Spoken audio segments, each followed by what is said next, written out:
Presentation of Fox Sports. We are Fox Sports. We are Kansas City. The Royals have played 27 home games this year, and they have won 15. 7 of those with a walk-off. That's the most in the major leagues. Last night, the Royals stopped a 5-game losing streak with walk-off number 7. Line center field, it will drop. The celebration and the beatdown begins. Now Albert Pujols and the Cardinals are in town. That's 3 straight first-place teams on this homestand. Royals baseball is next on Fox Sports Kansas City.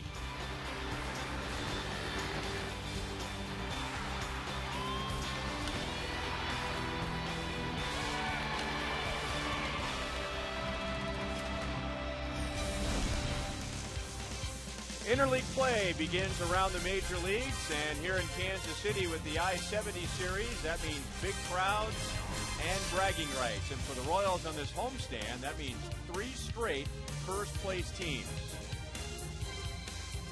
Hi, everyone. Welcome back to Kauffman Stadium. I'm Ryan Lefevre with Royals Hall of Famer Frank White, and the I-70 series means a lot of people will be here at Kauffman Stadium. Many people will be watching on television, listening on the radio, and if you are doing so, don't leave early. Well, I agree with that. The Royals are a slow burn team. They kind of heat up as they get deeper into ball games, and those late inning heroics, I mean, that's what gets you excited as a fan, and that brings you back to the next game. Some very impressive numbers for the Royals from the 7th inning on this year. They've already played 8 extra inning games, and they lead the American League in runs after the 7th inning. And right in the middle of that, lately at least, has been a guy whose major league career is just getting started. Well, Ryan, it's been so much fun watching Eric Hosmer do his thing, especially late inning base hits, tough base hits, and he's shown a great ability to make adjustments at the plate. In particular, in the Texas series, in the bottom of the 9th inning, he led off with a home run that tied the game, and then got the rally started in the 10th inning last night with a single that set up a 1st and 3rd, and eventually the game-winning hit. Uh-oh.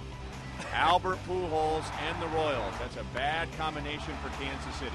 Well, I'll tell you what, you cannot let that batting average fool you. Albert Pujols is one of those guys that you really can't let beat you in this ball game. Well, you look at these numbers, and that is some frightening math. He has done some of his best work against the Royals in his career. He has his highest batting average against the Royals than any other team in the major leagues. He'll be going up against Jeff Francis, who is still winless this year, but Francis is 4-1 in his career against the Cardinals, and 2 years ago he may have pitched his best game since becoming a major leaguer. We'll check the lineup he'll face when we come back.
by the Missouri Lottery.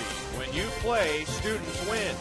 And by Southwest Airlines' new Rapid Rewards. Unlimited reward seats and no blackout dates.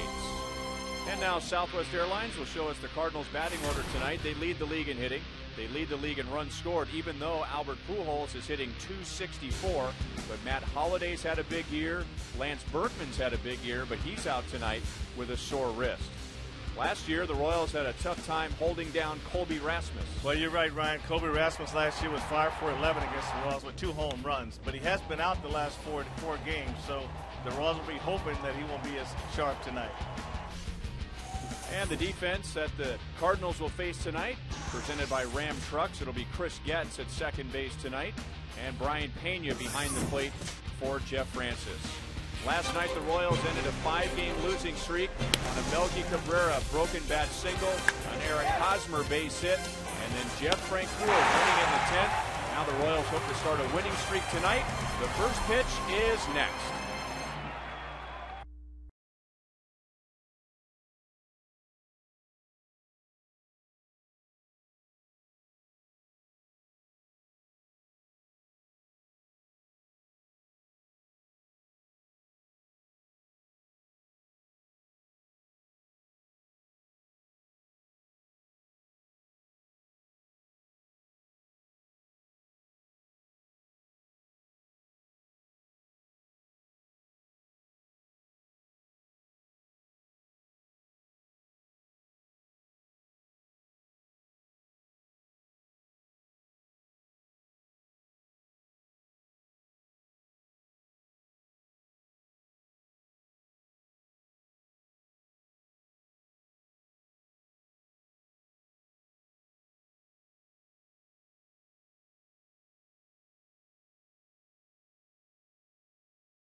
Kauffman Stadium in high definition, brought to you by Time Warner Cable. Get no fee HD with digital TV from Time Warner Cable.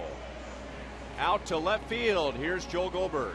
Well, Ryan, we saw yet another walk-off win from the Royals last night and another shaving cream pie. Robinson Tejeda coming off the disabled list, and he was the culprit last night. He told me that he was walking in and all those rookies were thinking about it, but he knew none of the rookies would do it. I think the shaving cream actually came from the Bieber backpack. He unloaded the shaving cream into a towel, enough of it to be able to get Jeff Francoeur and Mike Aviles.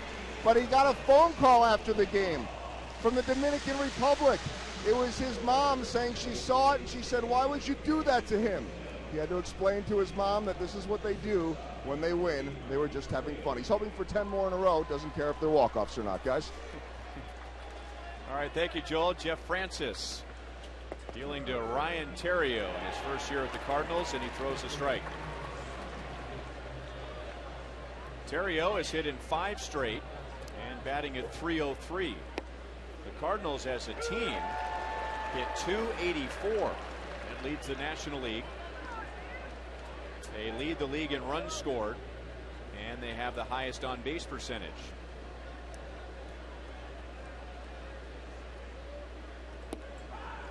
One ball, 2 strikes. Jeff Francis has allowed 67 hits this year. That's the second most in the American League. He has one of the best walk ratios in the league, and he begins tonight with a strikeout, and there's one away.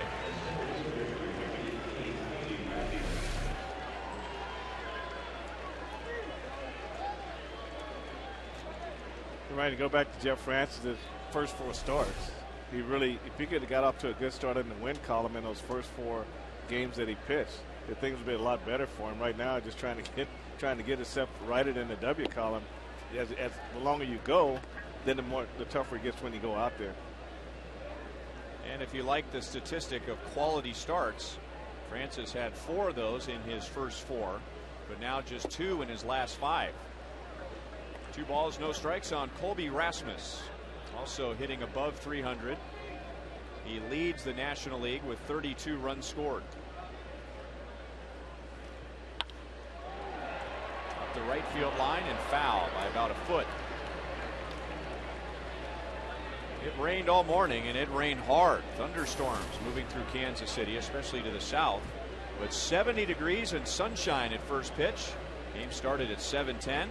And the time and temp is brought to you by the parking spot. Easy to spot, easy to park. Parking spot at KCI.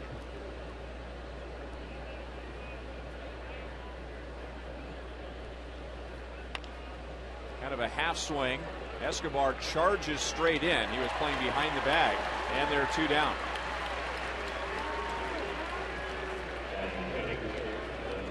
Royals have now gone 9 consecutive games without committing an error. And now Albert Pujols, and it is a rare day indeed to look at a batting average of .264 with Albert Pujols digging in this late in the season. We are moving into late May. But a guy like Albert, you really have to think that he's still dangerous. You make a pitch in the wrong spot, he'd make you pay for it. He is in the middle of the longest home run drought of his career. He has gone 91 at bats since his last home run. He has 7 this year. He's driven in 25. Against the Royals in his career, and we showed you at the top of the broadcast, a .383 average. He has 15 home runs against KC. 13 have been hit here. And Jeff Francis is getting squeezed. 3 balls, no strikes.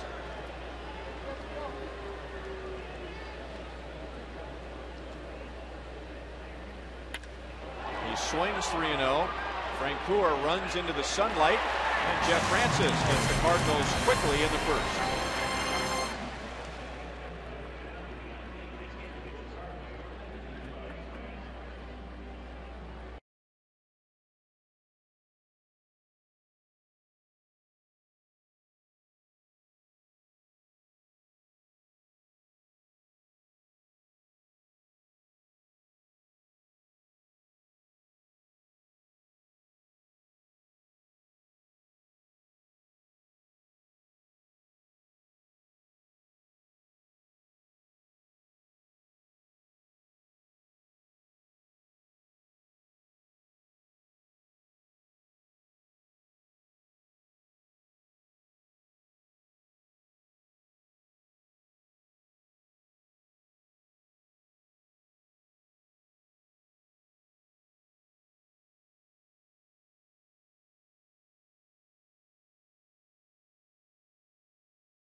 For a weekend, Royals will not be back in interleague again until the middle of June. Here's the Royals lineup tonight, presented by Southwest Airlines. The Royals snapped their 5-game losing streak last night, but over their last 6 games, they've only scored 11 runs. Jeff Francoeur, the game winner in the 10th inning last night. Good career numbers against Chris Carpenter, and he has the most career at-bats against Carpenter, who has made 9 starts this year. He's only won 1 game. Well, you look at opponent's batting average at 296, so he's giving up some base hits, but when he's on, his cutter's good, his slider, and his overhand curveball go along with his fastball. Alex Gordon after the first pitch and pulls it foul. There are similarities between Jeff Francis and Chris Carpenter, even though they throw with different arms, but both have given up a lot of hits this year. In fact, the exact same number of hits, 67, but they give up very few walks. So that means they're going to be around the plate for the most part. Carpenter in 2005 was a 21-game winner for the Cardinals, and he won the Cy Young that year. Broken bat, and the bat ends up in shallow right field. 1-2 on Alex Gordon. Well, we might be close to a record on that throw. That one, I think, reached the grass in the air.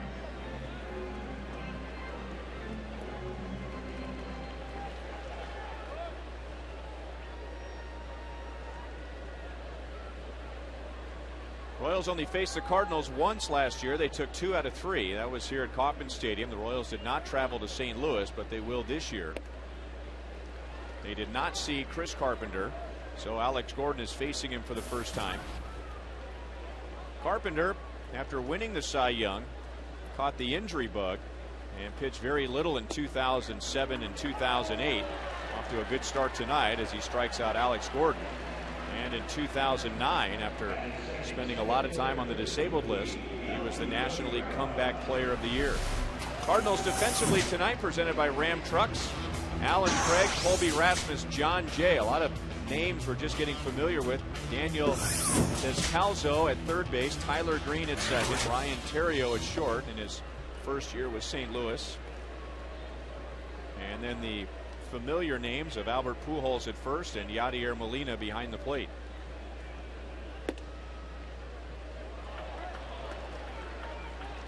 No balls and 2 strikes on Melky Cabrera. 3 out of 10 with a run scored in the Texas series, scoring the game-winning run in the bottom of the 10th last night. Big hop for Pujols, hangs it in the air for Carpenter. 2 down. Chris Carpenter has been on the disabled list 9 times in his career, 8 because of shoulder and elbow problems. He has had surgery on his elbow 3 times and 1 time on his shoulder. Pretty amazing that after all that, just 2 years ago when he was the comeback player of the year, he won 17 games. Well, in the old days, a surgery like that probably would have ended your career. Now guys come back even better, even throwing harder in most cases. Drops a curveball for a strike into Eric Hosmer. 4 hits in the Rangers series, a home run that tied the game on Wednesday night in the 9th inning. Didn't mean to go around, and the count is 0-2. Scored the game tying run in the bottom of the 9th inning last night. 1 ball, 2 strikes. You know, it's been impressive about Eric Hosmer is that he makes adjustments. Just when you think you've got him beat on the outside, you can see he keeps his hands back and he's able to go the other way. And being able to stay in there against those left-handed hitters and get base hits clutch late in the game, that says a lot for a young left-handed hitter.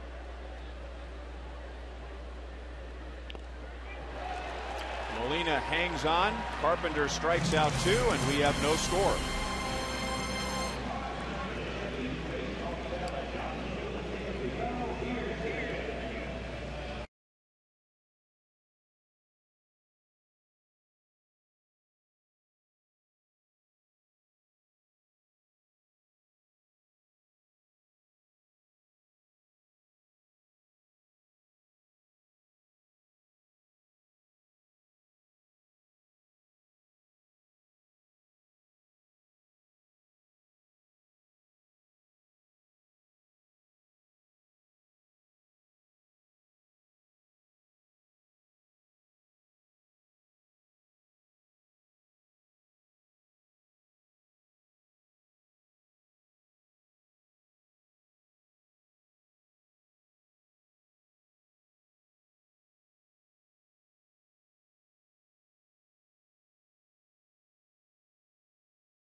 nation's fastest mobile broadband network.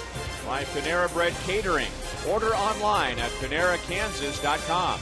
And by Chevy. See your Kansas City area Chevy dealers.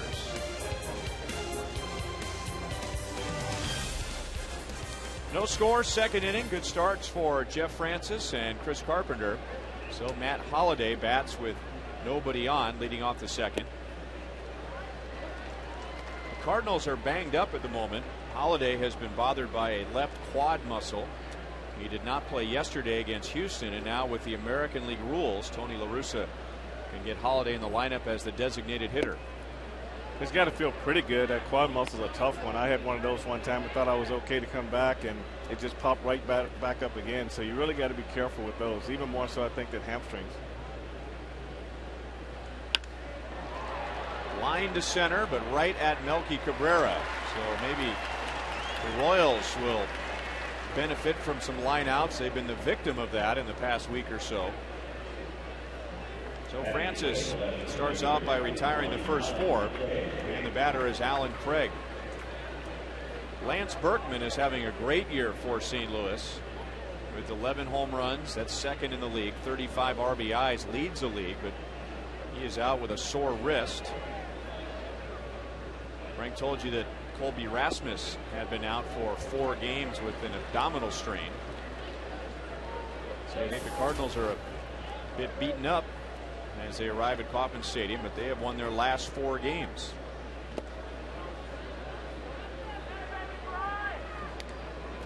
Alan Craig had been filling in for Holliday in left field, and that's where he is tonight. He has played 3 different positions in his last 4 games.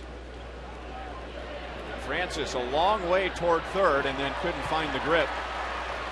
And Alan Craig has an infield single.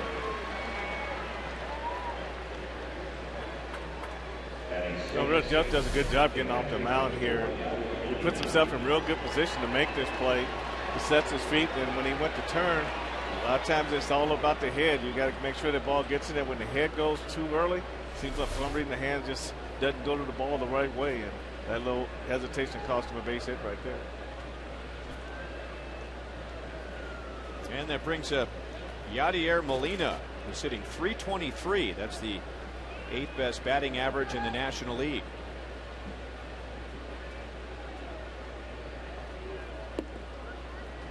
Big curveball's in for a strike.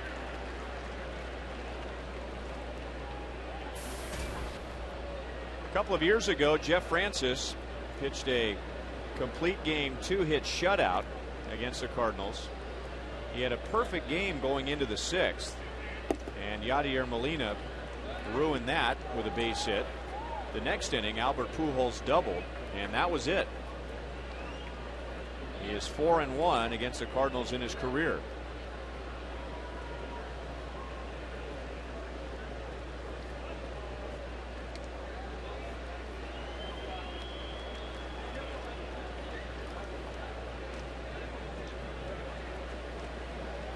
Not only is Molina up there with a .323 average, but he is white hot at the moment. He has 10 for his last 15.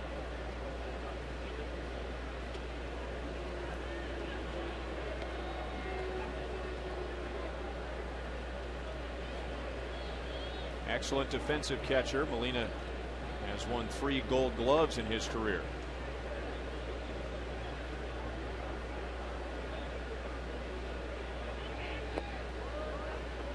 Two and one.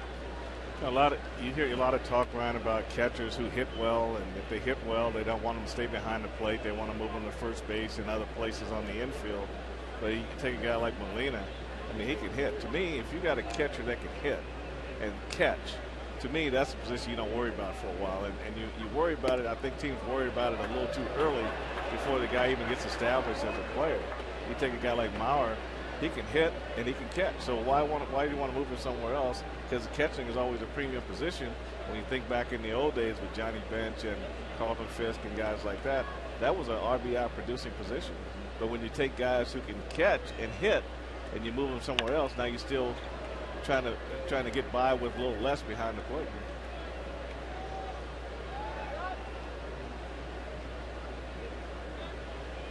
And the ones that are good catchers but aren't very good hitters still have a chance to have a very long career because of the 100 to 150 pitches that they call when they're crouched behind home plate. Well, that's true. I mean, if you're trying to look beyond 10 years, then I think you're doing yourself a disservice anyway, because you're always trying to find that right guy to put behind the plate that's going to give you that combination. But then when you get him, then you say, oh, wow, we need to get him from behind here. We don't want him to get hurt.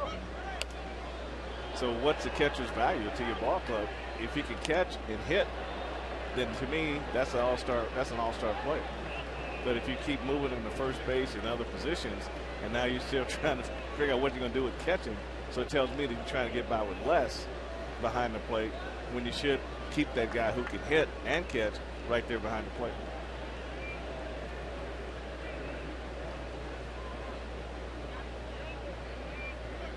Craig is running and is fouled away again by Molina, who comes from a family of catchers. Older brothers Benji and Jose, big league catchers. Benji last year was playing for the Rangers when they lost to the Giants in the World Series.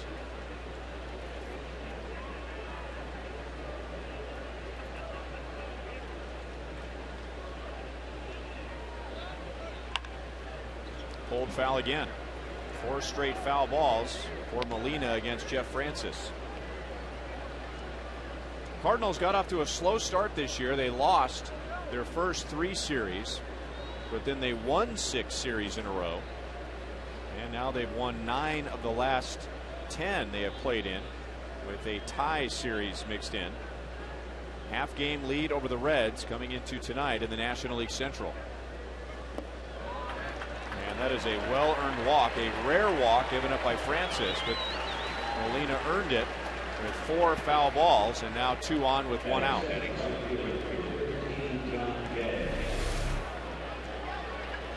Well, you can see that Jeff Francis was all, he gave him a lot of pitches to hit. He was around the strike zone, and I think that's where he has to be. So now he just got to get some help from Joe West behind the plate and make sure that he can expand the zone a little bit for him, because if he tightens the zone down on Jeff Francis, it's not going to work in his favor. And now right fielder John Jay.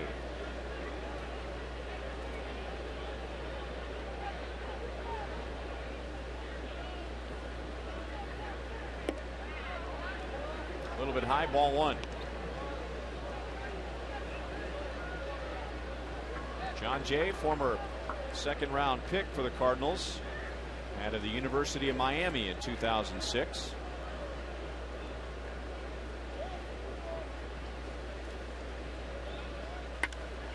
That's lined into center field. Craig hesitated and to make sure that line drive was going to get through, so he'll hold at third. And the bases are loaded with 1 out.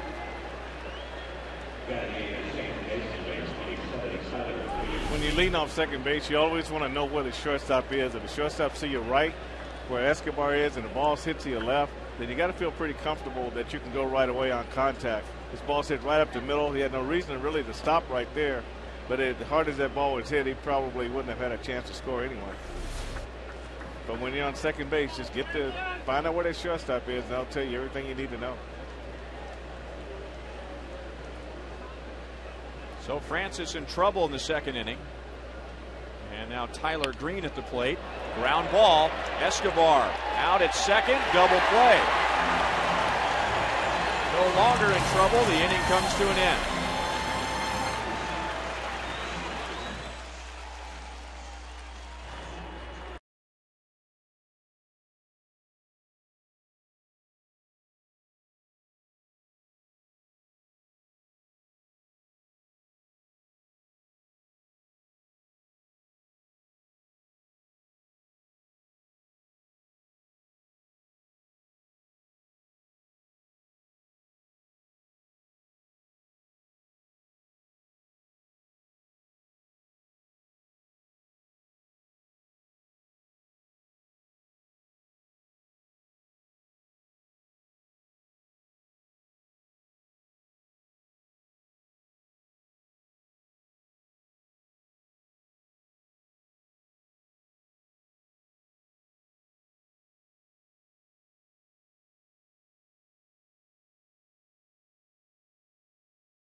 Cardinals. His team is in first place. Half-game lead over the Cincinnati Reds. Last year it was the Reds finishing in front of the Cardinals in the Central Division. One strike on Jeff Francoeur. Drove in the winning run in the bottom of the 10th inning last night. His 27th RBI of the year.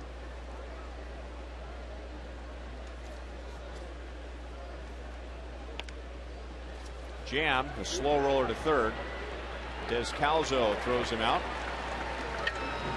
One away in the second inning. So in our You Call It question presented by Sprint, who do you think is the best team in the National League? Is it the Reds? They won the Central last year. Is it the Phillies? They won the East. The Giants? They won the World Series. Or is it the Cardinals? Text 432-432, enter keyword Royals, then a space, followed by A, B, C, or D.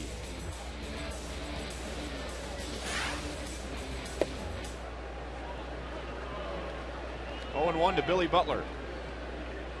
A couple of hits last night, so that gets his average up to 285.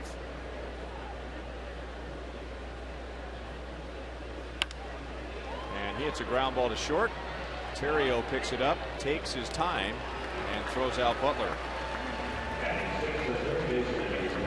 3-game series with the Cardinals. Tomorrow is at 1:10, and then a family fun day Sunday at 1:10. There will be live entertainment, face painters, a balloon artist, and much more in the outfield experience. That's before the game. Gates open at 11:30 on Sunday. And if you're wondering about the pitching matchup, Sean O'Sullivan for the Royals. Jaime Garcia had a great year as a rookie last year, and he's 5-0 this year for St. Louis. So 2 down, and now Wilson Betemit.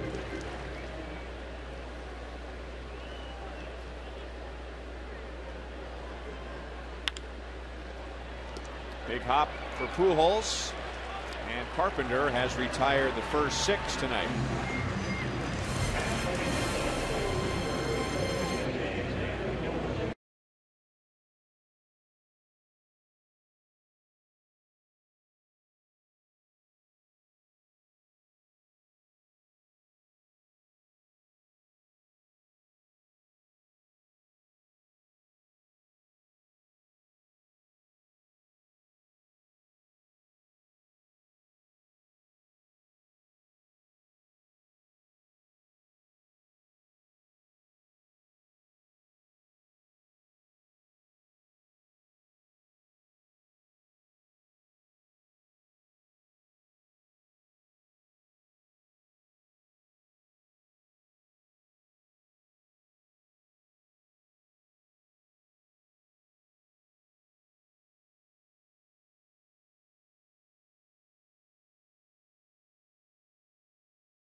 Ford. Find the new Ford you're looking for at thoroughbredford.com. And by Steel. Are you ready for a steal?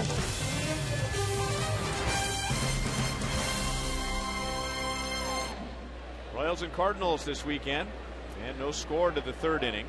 Biggest play so far tonight was Jeff Francis getting Tyler Green to ground into a double play. The Cardinals had the bases loaded and 1 out. 1 strike now on number 9 hitter Daniel Descalzo. Curveball stays inside. 1 ball, 1 strike. Out of the Cardinals system, Descalzo, a 3rd round pick in 07. A couple of years ago, he played on that Team USA club that won the World Cup. Eddie Rodriguez was the manager. That's a real good pitch, a real good curveball by Francis right there. That's that good curveball that he had. When he's on that curveball, getting it in that area, the left-handed hitter, it's going to be tough. But I don't think him and Joe West right now are in the same zone as far as getting the ball off the plate just a little bit.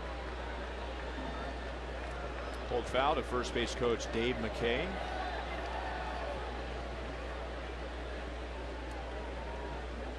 Longtime Cardinal coach. He was with Tony La Russa when La Russa managed the Oakland A's. Bedemy charges in. Very difficult throw, but he's right on the money to Hosmer.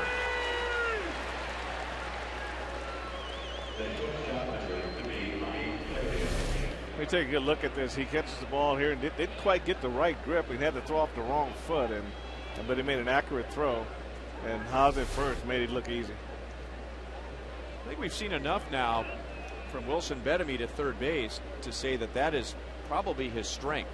If you're talking about going left, right, going back, handling a sharply hit ground ball, he handles that play with excellence, coming in on a slow roller and throwing off the wrong foot, throwing off balance. Ryan Theriot is 0 for 2 on a pop-up to Chris Getz. A reminder to look for the Miller Lite Taste Greatness moment later in tonight's game. And wouldn't it be great if Jeff Francis could win tonight? He has not won since July the 30th of last year against the Cubs. So we're talking about 9.5 months. He has gone 14 consecutive starts without a win. Only JoJo Reyes has a longer stretch. He's gone 26 consecutive starts without a win. There's got to be some champagne back in there somewhere. He gets a win tonight. Jeff Davenport's got to have something tucked away back there so it can help him celebrate.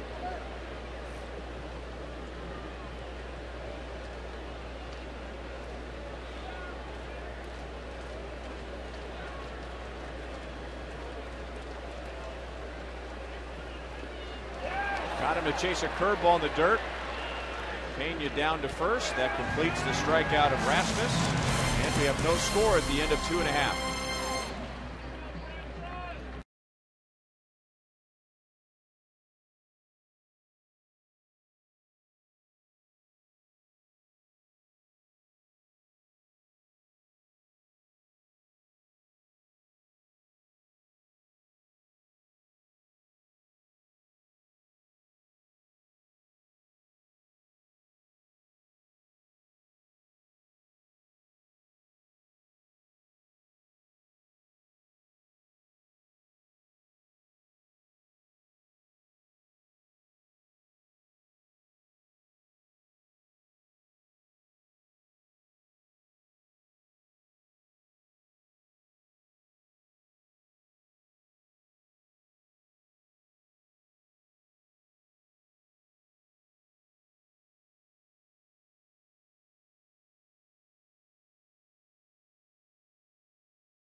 This is Linda Crable. Linda is retiring from the Blue Springs School District after a quarter of a century of teaching. She was nominated by several of her past students to sit in the Buck O'Neil Legacy seat. They say she encouraged them to strive for excellence and is the reason for their success today. So welcome, Linda. She has a great seat tonight for the Royals and the Cardinals. No score to the bottom of the third inning. Chris Carpenter has knocked down the first 6 Royals tonight. Ryan Pena, Chris Getz, and Alcides Escobar here in the third.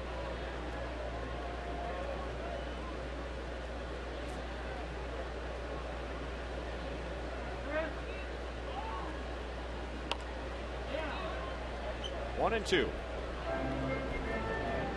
Chris Carpenter's done a pretty good job at getting in on the hands of left-handed hitters. He got in on Alex's hand and broke his bat. You can see that cutter going in on Brian Painter right there. And he's been using that good curveball here as a finishing pitch.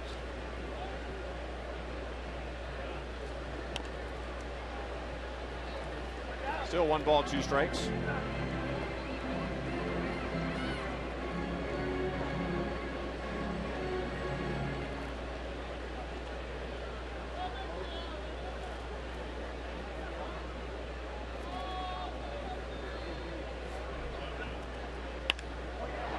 Line to center field.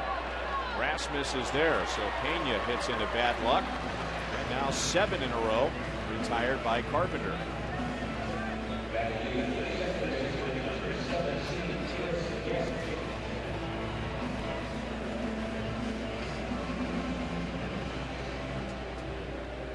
So 1 down in the 3rd inning, and now Chris Getz.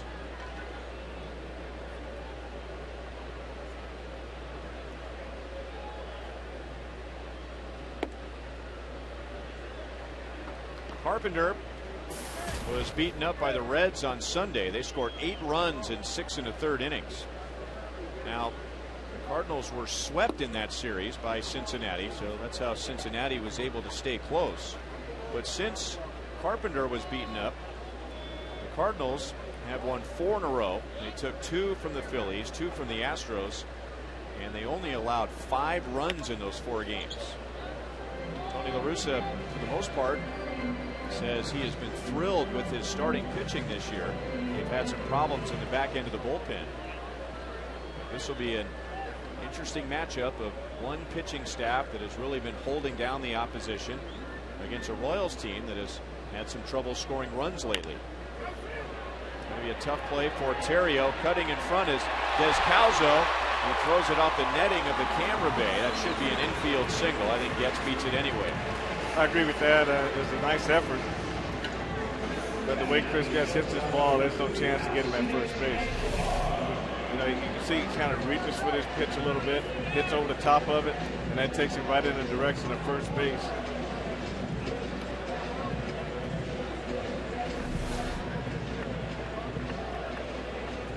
And it is the Royals' first hit. Now let's see if the Royals get the running game going. They have just 2 stolen bases in their last 7 games. Still lead the league with 48 stolen bases this year. And I'll bet the Cardinals went over that in their pregame meeting as they were getting ready for the Royals tonight. I agree with you, Ryan. You have to check any team you play that runs. You got to really pay attention. Now, I think the Royals really scrambling to score runs, and when you're scrambling to score runs, sometimes the straight steal is good, but you may have to incorporate more hit and run and try to create more first and third situations to try to get more runs on the board.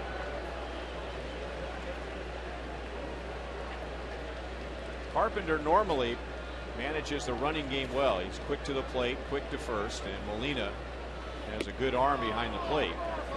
So it's not the best combination for the Royals, but we'll see. Escobar, 3 hits in the Rangers series. There's the 3-time Gold Glove winner, Yadier Molina. Escobar is a guy, Ryan, that he chases a lot of pitches down and away.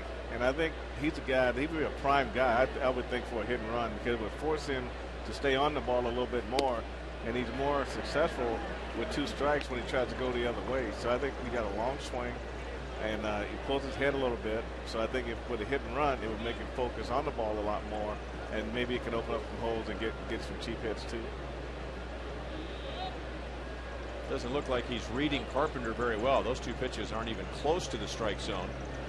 And if you go back to last year, Escobar was 0 for 7, and now Carpenter leaves one out over the plate, and he's lucky that Escobar sent it back to the screen. Well, it's right down the middle of the plate, but you can tell that Alcides is not really sold on going the other way. He still wants to spin a little bit at the plate. That's why when that ball's down the middle, he fouls it off. But he gets committed to going back the other way, like trying to hit a line drive over second base. Then I'll keep him on the ball a little bit longer, and he'll square the ball up a lot better. He went around. Joe West rings him up.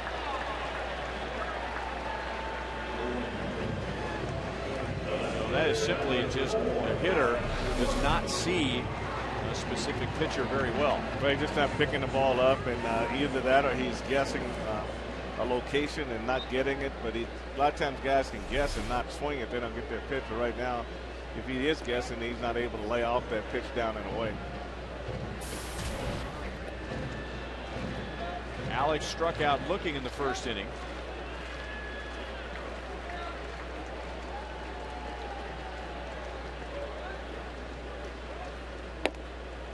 And he takes outside, 1-0. You can put Alex somewhat in the Billy Butler category. That the numbers right now are not a good reflection of how well he's swinging the bat. He had some hard hit outs in both the Cleveland and the Texas series. Broken bat caught by Pujols, and at the end of 3, no score.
No score, 4th inning. Let's take a quick look at tonight's Roadrunner Turbo speed pitch comparison.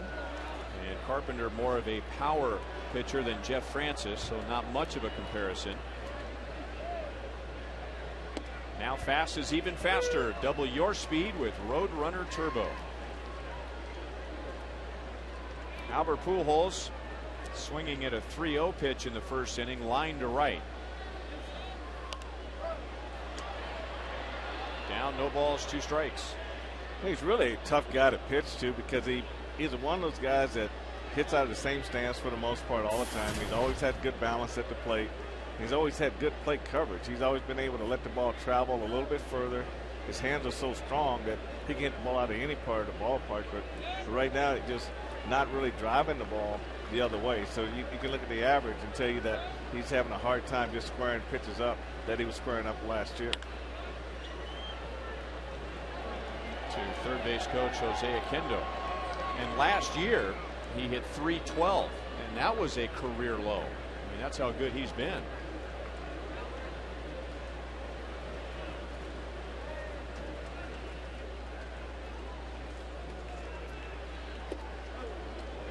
One ball, 2 strikes. He is a career .331 hitter. That was when the season began, and now the career average down to .329. 3-time most valuable player in the National League, 2005, 2008, 2009, and he has finished second twice, 2006 and last year, to the Reds' Joey Votto. Great pitch over the outside, and Pujols has no argument for Joe West. And Jeff Francis has his 3rd strikeout. So this is what This is just exactly what Jeff Francis needs right there, Ryan. Just a little bit off the plate. If he can get that pitch right there, he's going to be tough the rest of the night. Let's go to Joe Goldberg. Well, I had a chance to talk, guys, with Albert today, also listening into some of the rest of the media, and he was answering a lot of questions about the swing and the slump. And, you know, he was saying, talk to me in September. We'll see how things are right now. He can't pay attention to the media. He understands it, but he's not going to pay attention to it. On a little bit of a lighter note, he did tell me that, as is always the case, he brought his family to town, still has a house here, so slept in his own bed last night.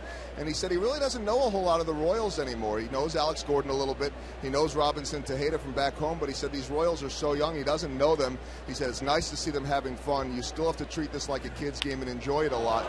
He just hopes they don't have a whole lot of fun this weekend, guys. All right, Joel. Matt Holliday lined out to center field in the second inning. Now he singles to center. Runner at first with one out.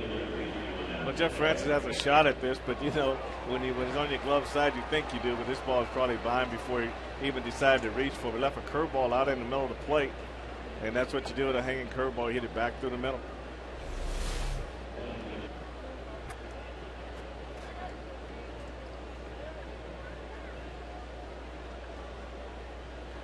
Now Alan Craig, who reached with an infield single in the second inning.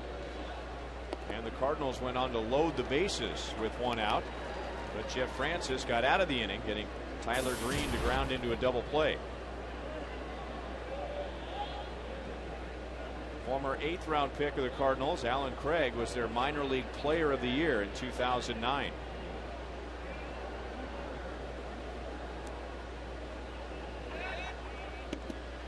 The Cardinals have the revenue to go after big-time free agents. They draw well. They have a huge following.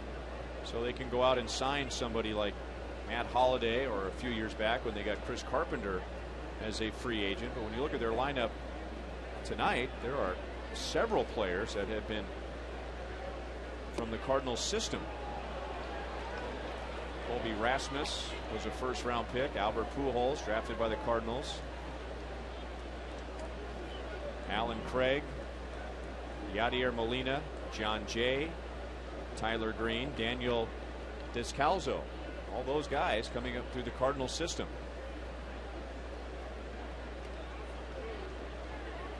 Holliday has one stolen base attempt this year. He was thrown out, and we told you earlier he's been bothered by a left quad strain. That's the big thigh muscle.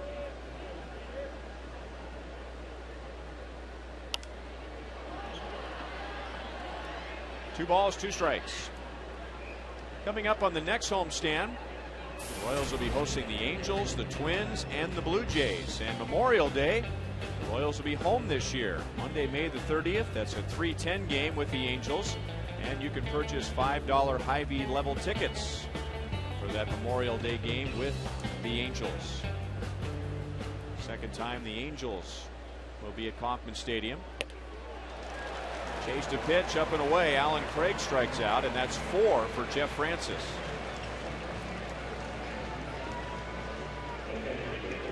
The way Jeff Francis pitches, he moves the ball throughout the zone. He throws a lot of pitches off speed, and you can look at the list right there. So from a hitter, it's hard to center in on one zone because he's not in the same zone on 2 consecutive pitches. And then if you don't see a fastball for a while, all of a sudden here comes a fastball, and you're so happy to see it, then you swing at it.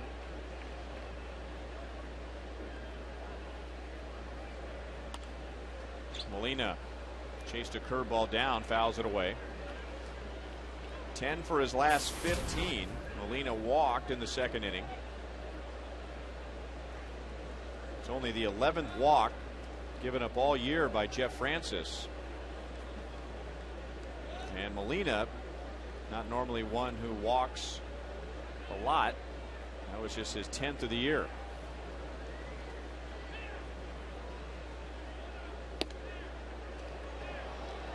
One and one.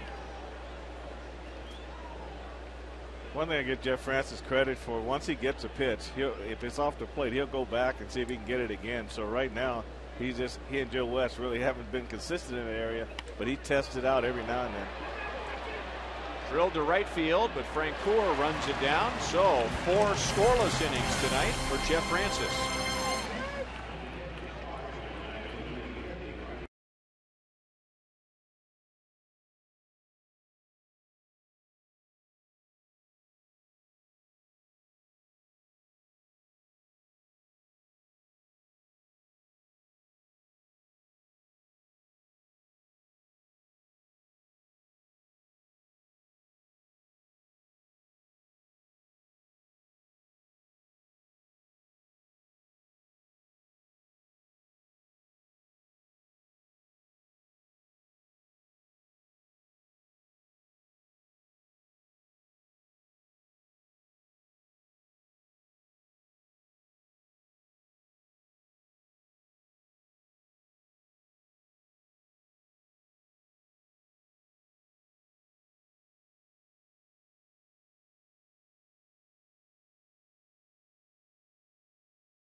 Cardinals have 3 hits. The Royals with 1 so far against Chris Carpenter. That was a Chris Getz infield single in the 3rd inning. So Melky Cabrera, Eric Hosmer, and Jeff Francoeur in the 4th. Over the outside, a strike on Melky. He grounded out to Pujols at first in the 1st inning.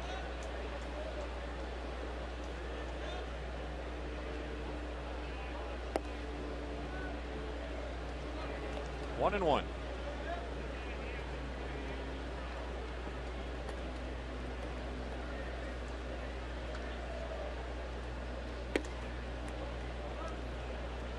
You know, Carpenter's only given up 1 hit in 3 innings, and when he is missing tonight, he is just barely missing. Just barely missing down. He just barely missed up on that last pitch. That caught the middle of the plate.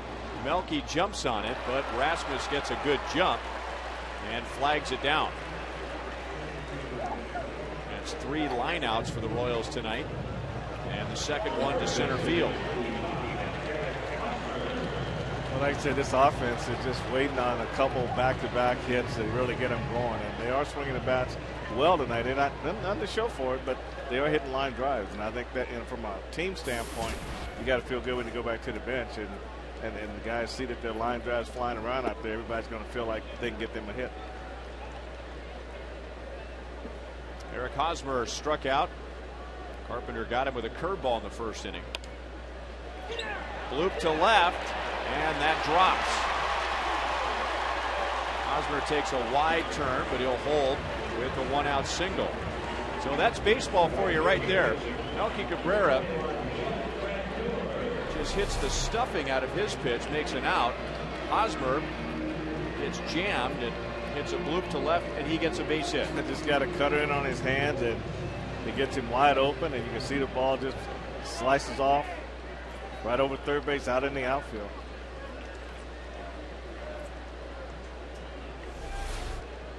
It just takes a little bit of strength to get that done.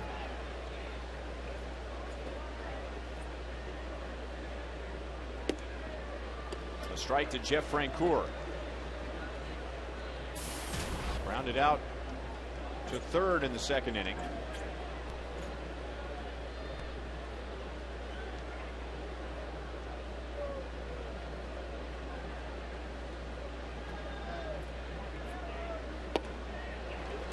Pulled off it a bit, and no balls, 2 strikes. Francoeur hitting at .293. Last year at this time with the Mets, .219. 3 more home runs, 6 more RBIs today than he did a year ago with New York.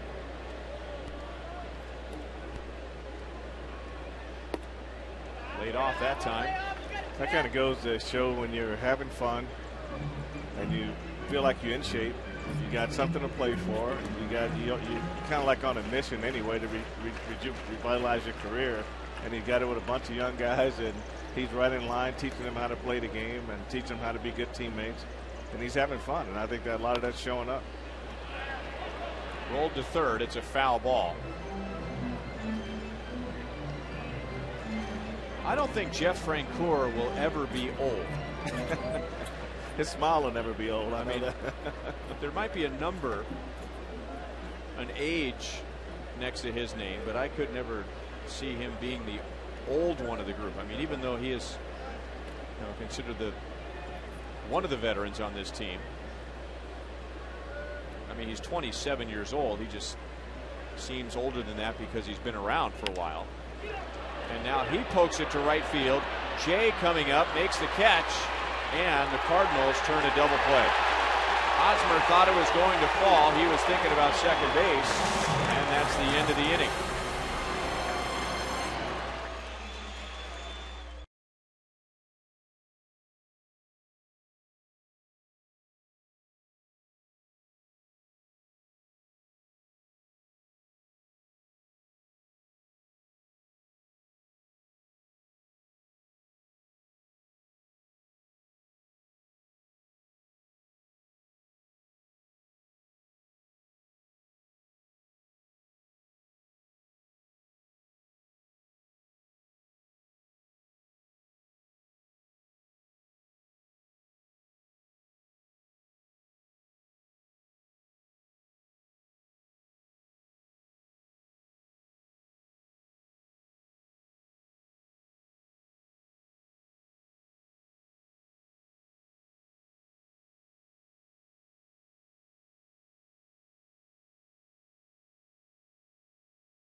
Cardinals have been pitching well lately, so that's what we expected tonight, right? A tough night for the hitters. Well, we're getting what we expected, and I tell you, this has been baseball the last 10 days for a lot of teams in baseball. A lot of pitching, a little less hitting, but it means you got to play some defense and do some fundamental things right to win ball games.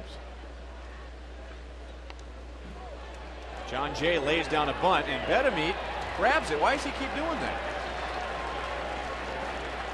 I mean, what's the risk of just taking a chance of letting it roll and maybe it kicks left, or whether he grabs it or not, it's going to be a single, right? Well, when you get fooled like that, and I mean, if you get a bad jump on a ground ball like this, it's close to the line. You know that if it rolls off the line, it's going to go foul.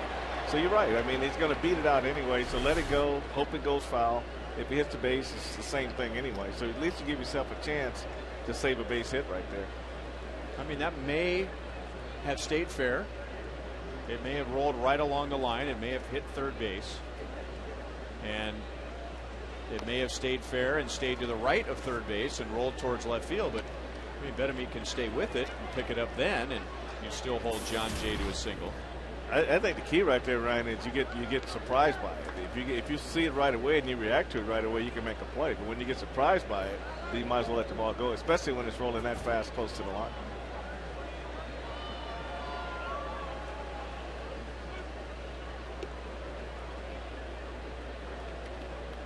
Cardinals haven't run much this year. 13th in the National League in stolen bases. John Jay, 2 attempts, 1 successful. And you see him peeking in, maybe trying to see if he could pick up the signs from the catcher. That's an old trick. Rather run on a changeup or a curveball. So it's the catcher's job to protect his signs. Maybe cock that right knee in, or make sure the hand is in a place where the runner can't pick up the sign. Got a pretty good jump, and Pena didn't get a very good grip, so no throw. And John Jay has his second stolen base.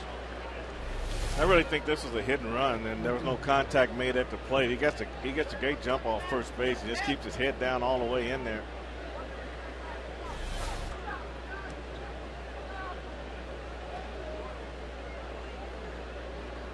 Tyler Green, with the bases loaded and 1 out in the second inning, grounded into a double play. Jeff Francis making a very good pitch on Green, who is now 0 for his last 10. Choking up on the bat with 2 strikes, now just trying to at least punch something over to the right side. Well, he wants to get it over there, and Jeff Francis wants to come in and try to maybe get him to pull something on the ground to the left side of the infield, try to keep the run at second base.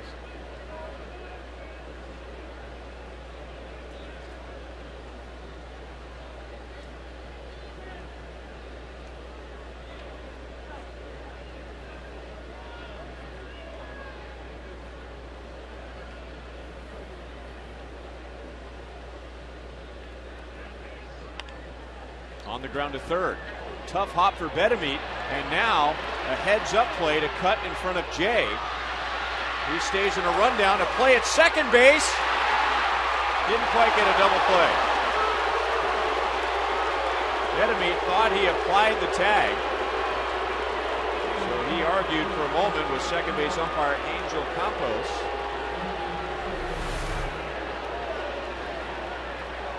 Well, we take a look at it here. He fakes a throw, and Jay thought he was going to make the throw, the long throw. He was going to go to third. And here Chris Guest tried to run him down, but he might have been better served to go ahead and give the ball up to Escobar and have him run him back toward the second base. That way he'll have a good look at the runner going down to second base. And you see Green goes in very aggressively. Well, right there, he's not on the base. He's grabbing onto Bedemeet's foot. And maybe that's why Wilson was arguing that Green should have been called out. So the Royals get an out. The Cardinals turn a bad play into an okay play. They still have a runner at second base. And now the number 9 hitter, Daniel Descalzo.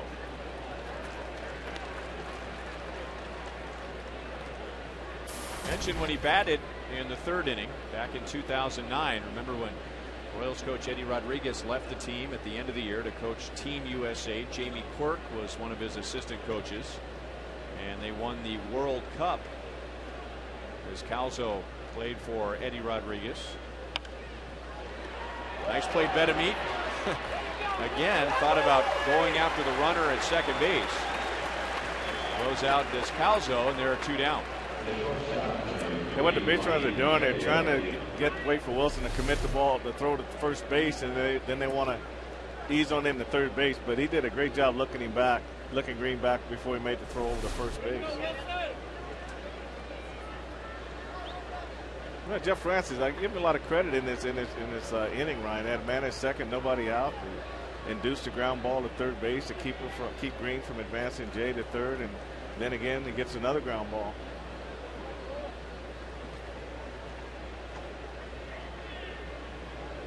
So Ryan Theriot 0 for 2. Struck out in the first, popped out in the third. Former Chicago Cub and Los Angeles Dodger.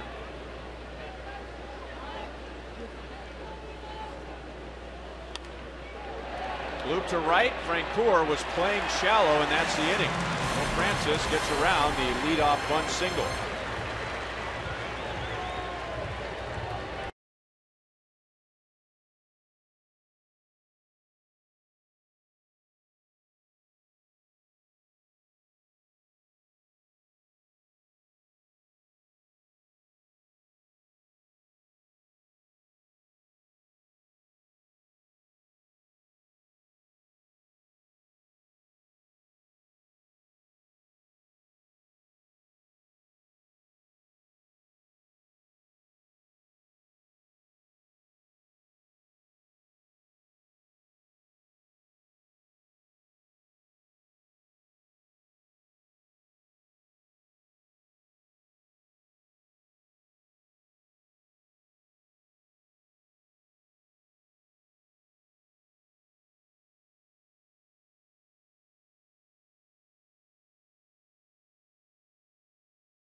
No score to the bottom of the fifth inning. All of this started in 1997, and our AT&T trivia question asks you who hit the first home run in the I-70 series back in 1997. First year of interleague play. Grounded foul by Billy Butler. He grounded out to short in the second inning.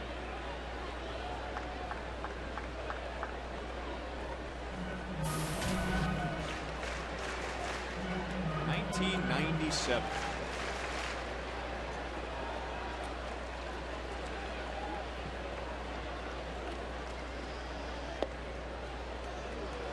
No balls, 2 strikes. The Royals have 2 hits against Chris Carpenter. A slow roller and an infield single from Chris Getz in the third, and then a bloop base hit to left from Eric Hosmer in the fourth. No walks, and Carpenter has struck out 3. Still 0-2. Yeah, I talked to Billy before the game, and those 2 line drives that hit up the middle yesterday, he thought that was a real good sign that he was getting a lot closer to going on a hitting streak. He thought he'd been swinging the bat good for the last week, you know, but the balls have been going to the wall, guys have been running them down. But you see this grouping right here, you know, Carpenter says right there, Billy should get a good pitch to hit. That stayed up. Talking to Kevin Seitzer prior to the game tonight, and he said the same thing that what Billy told you, that he thinks Billy's swinging the bat just fine. Just in a matter of some bad luck. In particular, in that series in Detroit, where the Tigers were running and sliding all over the place, taking hits away from Billy, and then that carried into this homestand.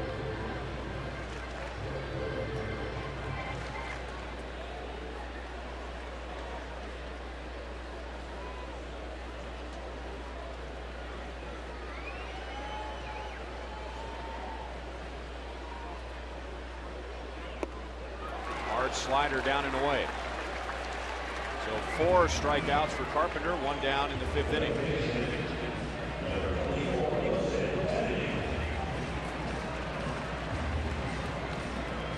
Well, if you want to take your Royals tailgate to the next level, you can cater with Jack Stack Barbecue, the official caterer of the Kansas City Royals and Kauffman Stadium. To see menu options or for more information, call 816-504-4040. Or, and you need to pay attention to this one, you can email group sales at royals.com.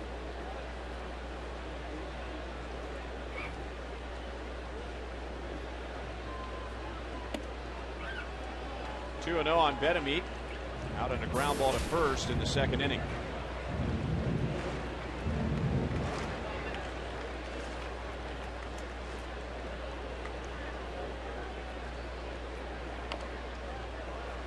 Didn't mean to do it. 2 balls, 1 strike. So, a 3-game series here. Then the Royals are back to intra-league play, and won't see the National League again until the middle of June. And the Royals will be in St. Louis. The Cardinals, the Diamondbacks, and the Cubs will be at Kauffman Stadium this year, while the Royals will go to St. Louis, San Diego, and Colorado. There's Calzo, not in time. And a hustling infield single for Wilson Bedamit.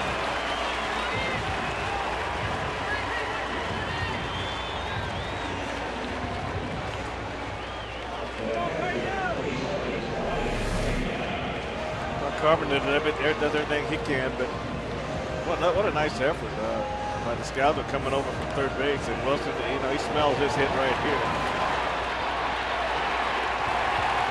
I can go on the record and say he is faster this year than he was last year. He is the only Royals regular right now with a batting average up over 300, 305 when the game started. Now Brian Pena, he lined out to center field in the 3rd inning.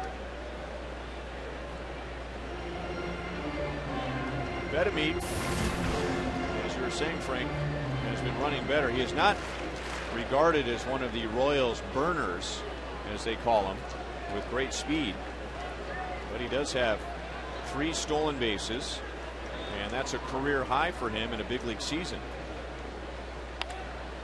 Pujols on 1 hop. He was turning in the air before he brought the ball down. They still only get the force at second base, but he started positioning his feet before his jump, so he was turning towards second base while he was in the air.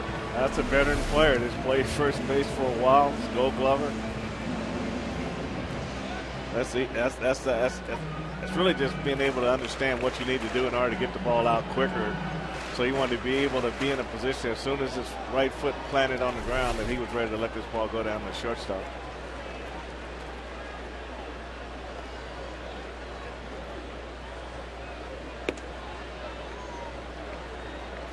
A strike on Chris Getz. He reached with an infield single in the 3rd inning. So 2 infield singles and a bloop base hit for the Royals so far. No score in the bottom of the 5th inning. 1 ball, 1 strike.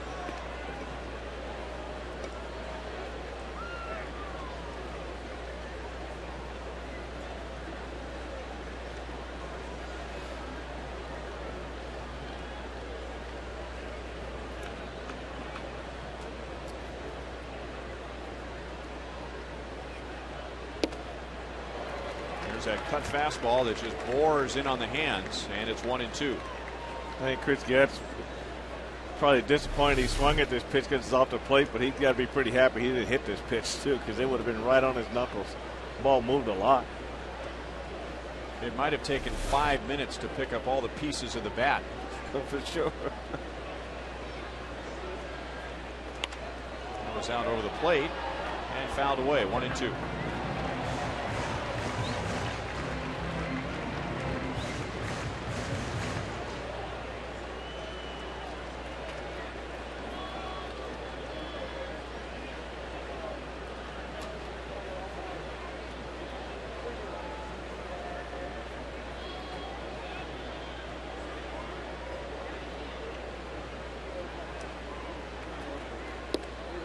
Struck him out. 5 for Carpenter, and no score at the end of 5.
Tonight's Honda highlights, and no highlights that involve in the offense because we've seen great pitching so far. Jeff Francis has struck out 4 in his 5 scoreless innings. Chris Carpenter has struck out 5 in his 5 scoreless innings. Cardinals with 4 hits. The Royals have 3 hits. All 7 hits tonight have been singles. Last night, the Royals beat the Rangers 2-1. They had 14 hits, all singles. That's kind of reminded me of a few games last year when the Royals got a lot of singles and they didn't score but a few runs, and that kind of spurred Kevin Seitzer to say we need to try to drive in the ball a little bit more and try to hit a few more doubles. Rasmus is having a bad time tonight with the Jeff Francis curveball. Francis struck him out with that pitch in the 3rd. Well, he got that high leg kick, and once it hits the ground, you pretty much committed to that area. And that curveball is sweeping across to the outer half of the plate on Rasmus. Throws it again, strikes him out again. So Francis has matched Carpenter with 5 strikeouts. Tonight's copyrighted telecast is presented by authority of the Kansas City Royals and may not be reproduced or retransmitted in any form. And the accounts and descriptions of this game may not be disseminated without the express written consent of the Kansas City Royals Baseball Corporation. Ryan Lefebvre with Frank White, Joel Goldberg, producer Kevin Schenk, director Steve Kurtenbach. The ball drops over Melky Cabrera's head. Associate producers Al Broughton, Sam Abramson, and the producer of Royals Live is T.J. McGinnis. As good as he is, Albert Pujols has no right to interrupt me while I'm reading the disclaimer.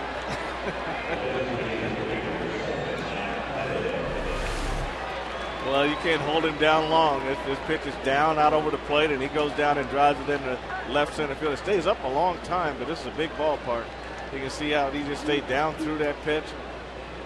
Got through it, rolled afterwards, 2 hands on the bat, and Melky went as hard as he could, but this is right up against the wall in left center field.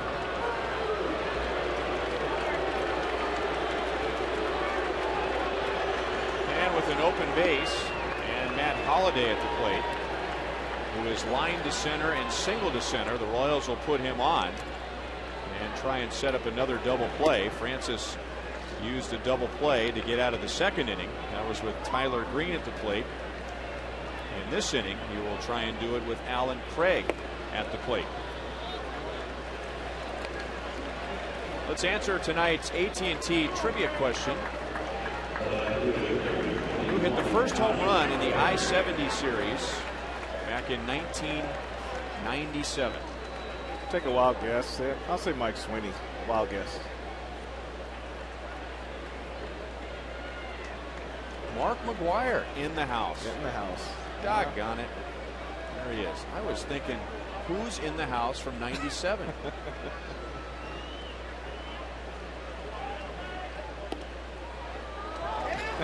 Al Broughton. Al did a good one. Once again. You know, in many ways, he just teed that up for us, too. I mean, if you just look at the roster, process of elimination, we would have gotten to McGwire. 583 home runs. When he retired, he was 5th all time. Now he is 10th all time. Very close. And Pujols just gets back to the bag.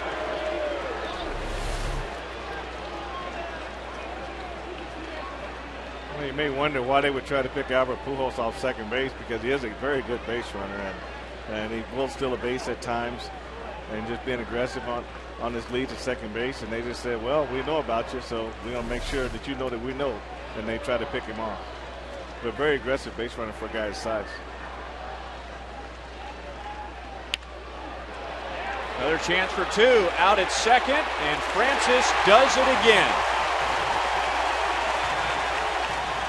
Still no score to the bottom of the 6th.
Slam inning, and our contestant is Jeff Collins from Garnett, Kansas. If the Royals hit a home run this inning, Jeff will win $1,500. But if the Royals hit a grand slam out of the park, Jeff will win $25,000 from Sonic and the Kansas City Royals. I know Jeff Francis would love to see a ball go out of the ballpark right about now.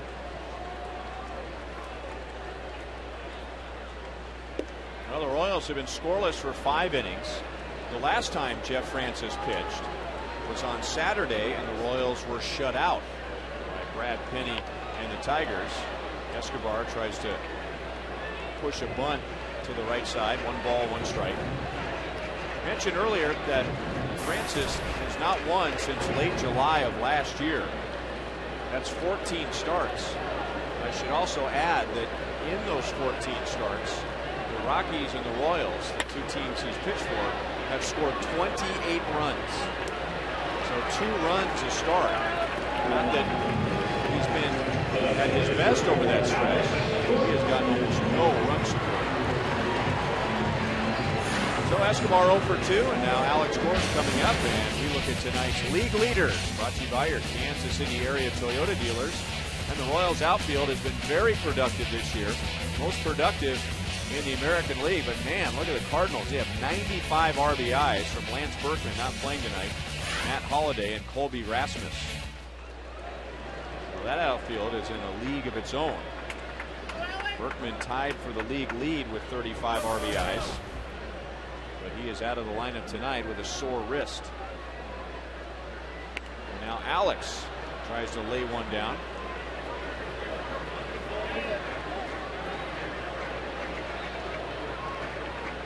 Well, when you're not scoring runs, they're just trying to pull out all the stops.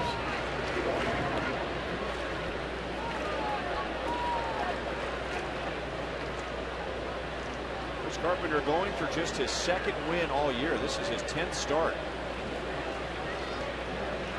Cardinals are just 2-7 in games that he starts.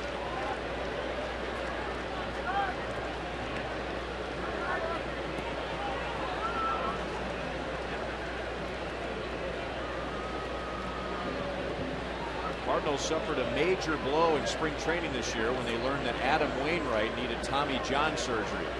Otherwise, you're talking about one of the best 1-2 punches in the National League Central, maybe even the National League outside of the Phillies. Carpenter and Wainwright, but no Wainwright all 2011.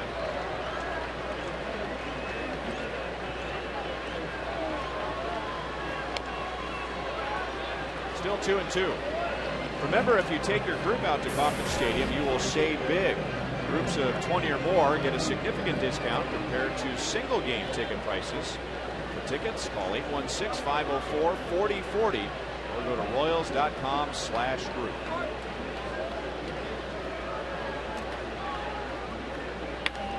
Line to left field. Well, the Royals have their first solid base hit tonight. And Alex is 1 for 3.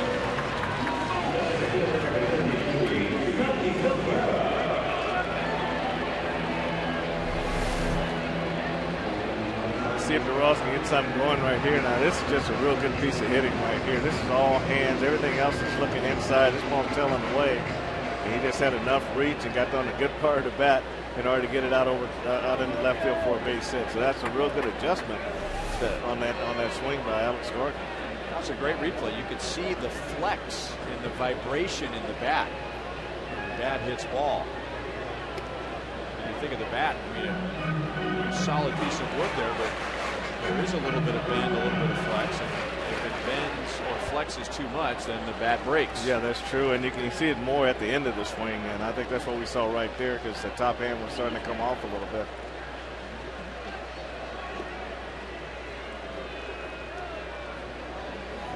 Alex and the Royals have not attempted a stolen base yet tonight. Alex has 4 this year, and again, the Royals with just 2 stolen bases in their last 7 games.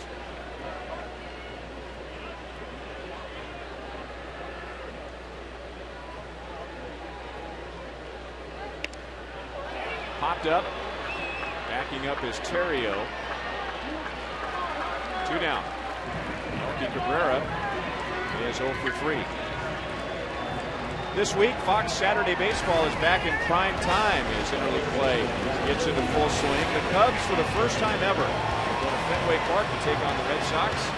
This week's telecast of Fox Saturday Baseball in prime time begins at 6 p.m.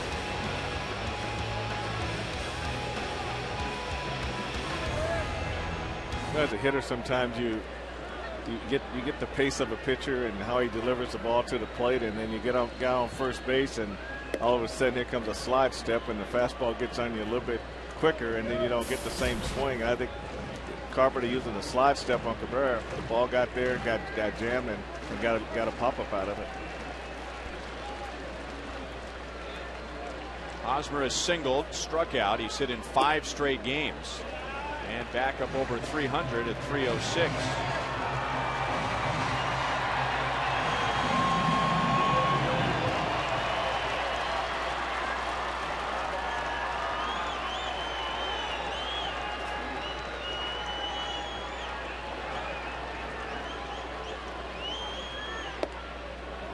stays away. 3 balls, no strikes.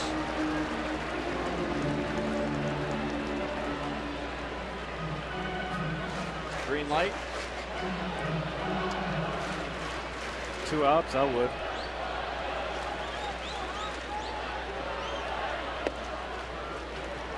Three and one.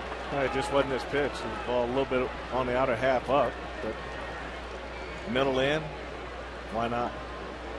2 outs, you can go for it. Been a few situations where the count has been 3-0. He just doesn't look like he wants to swing at that pitch. Line to left field. That's a base hit. Craig cuts it off. So Gordon has to hold at second. And that's base hit number 2 tonight for Eric Hosmer. It looks like he wanted something just a little bit down, a little bit more out over the plate.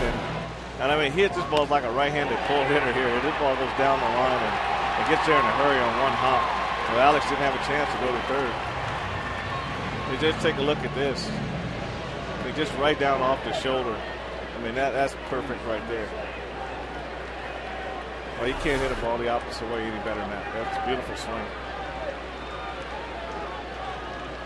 Jeff Francoeur is grounded out and he is flied out, and that was a double play in the 4th. Center field deep. Rasmus is back. He is there. Another hard hit ball that dies in the glove of Rasmus in center field.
Hosmer, and no score to the 7th inning.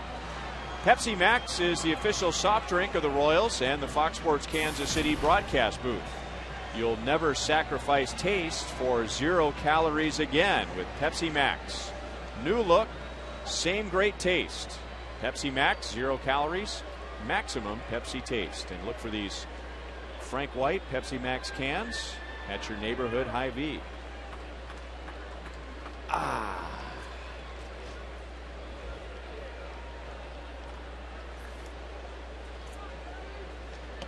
Seventh inning, Yadier Molina, John Jay, and Tyler Green against Jeff Francis. Francis really only had 1 bad inning on Saturday at Detroit. And the Tigers came out swinging. 3 runs, 5 hits from the first 6 hitters in that first inning.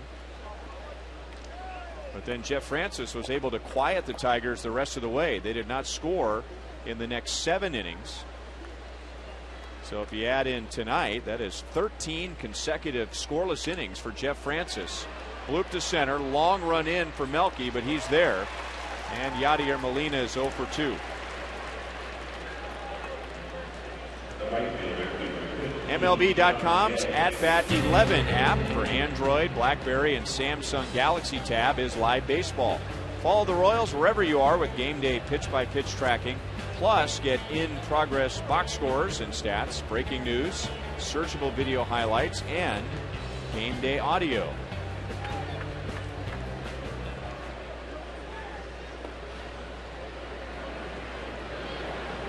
Ball one to John Jay, 2 singles. One to center field, and he dropped down a bunt for a base hit in the 5th. Also stole a base.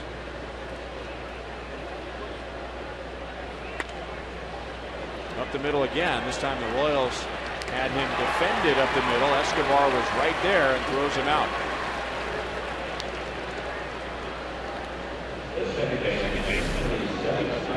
You know, Jay's really doing a good job of putting the bat head on the ball against Jeff Francis, but they got him defense right here. This ball's right at the middle, upper zone. When you take a look at Escobar up the middle, doesn't have to move. Just take one little quick step to his right and finishes the play off.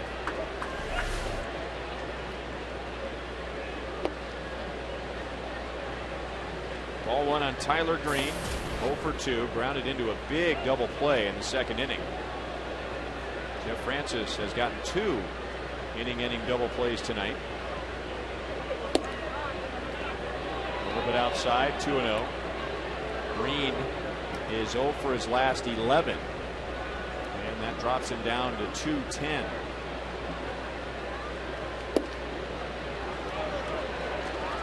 Former first-round pick back in 2005 out of Georgia Tech, where he was a teammate of the Royals' Blake Wood.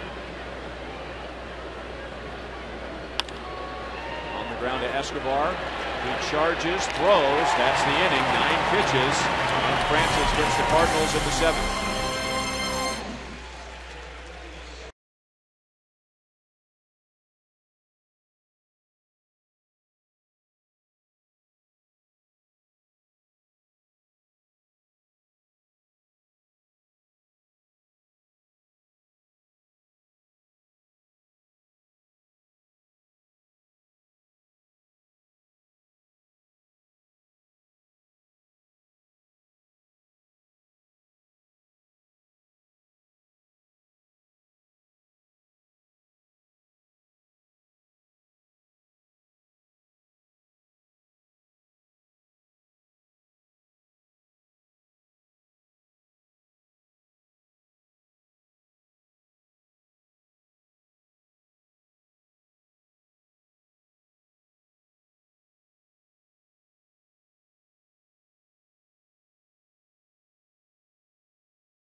Missouri Division of Tourism. This is Walt Disney's hometown museum in Marceline. Here, visitors will find over 3,000 artifacts from the Disney family, including interpretive exhibits that focus on the Disney family and tell the story of Walt's childhood, family, friends, and associates who supported him in his creative adventures, hundreds of personal letters written between family members, and the only ride ever to leave and be operated outside of Disneyland. The museum is located in the Santa Fe Depot. Walt first came to Marceline by train when he was 5 years old. Go to visitmo.com to start planning your next Missouri getaway.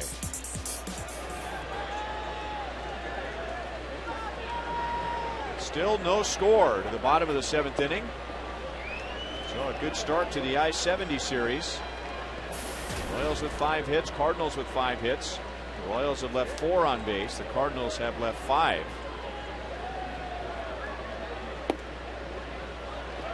And no balls, 2 strikes on Billy Butler. Grounded out in the 2nd inning. Struck out in the 5th. Carpenter hasn't walked anyone. He has 5 strikeouts.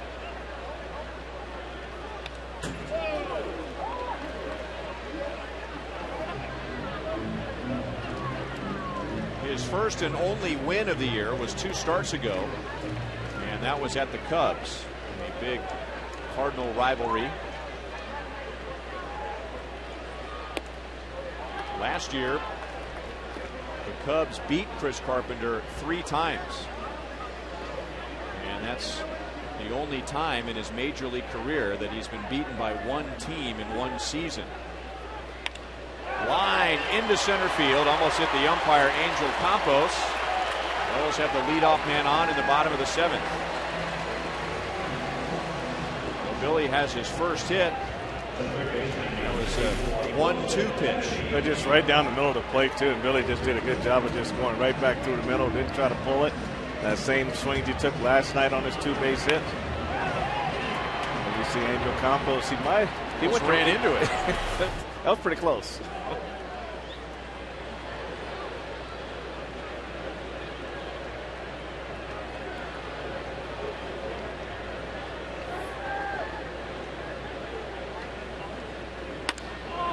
Left center field, slicing away from Rasmus, and he doesn't get it. Butler will go to third. Bedamine has a double, and 2 runners in scoring position with nobody out.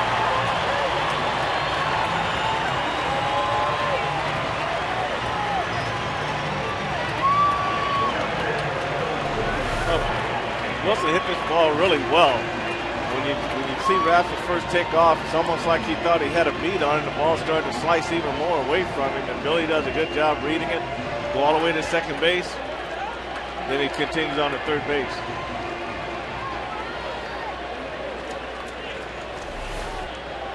Infield in halfway, except for the shortstop Terrio.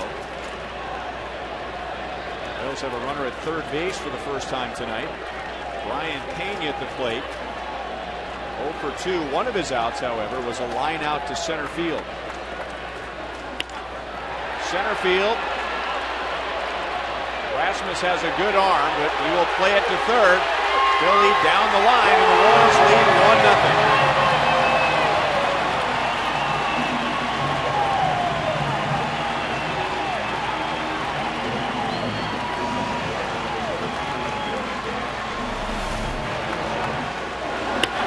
Fastball up out of the plate.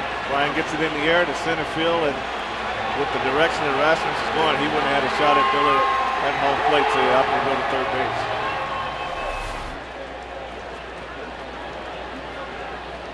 So Pena drives in his 8th, and Billy Butler's leadoff single turns into the game's only run. Now runner at second, 1 out. Her ball is low to Chris Getz.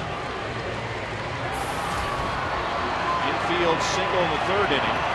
Getz struck out in the 5th.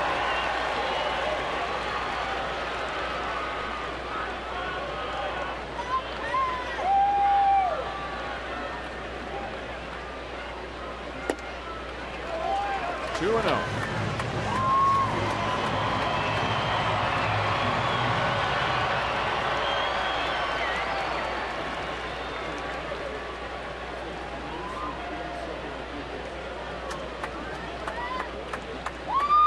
Carpenter with only 85 pitches.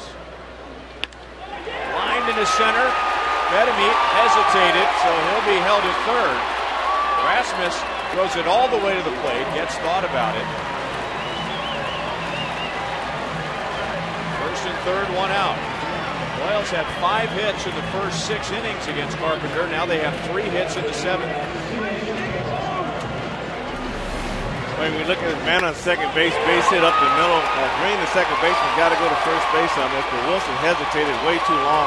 He should have got a better read on that one, and he probably would have had a chance to score on that base hit. But you see how the throw comes in. Nobody's at first base, and anytime there's a man on second, base hit to center field, right field, second baseman got to go to first.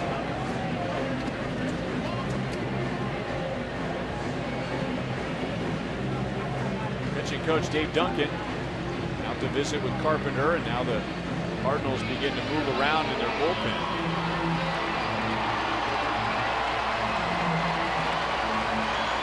Well, we showed you at the top of the broadcast tonight, the Royals have scored more runs than any other team in the American League from the 7th inning on. That is their 75th run from the 7th on.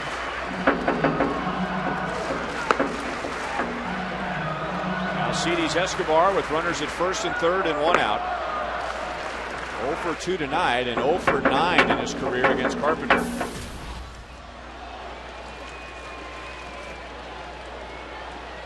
Might be a good spot for a squeeze.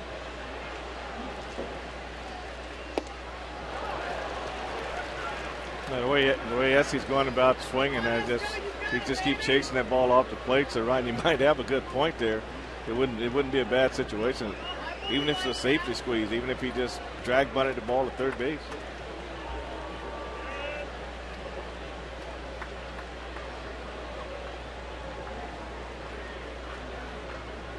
That's what Carpenter was thinking, although he didn't really sell that move at all.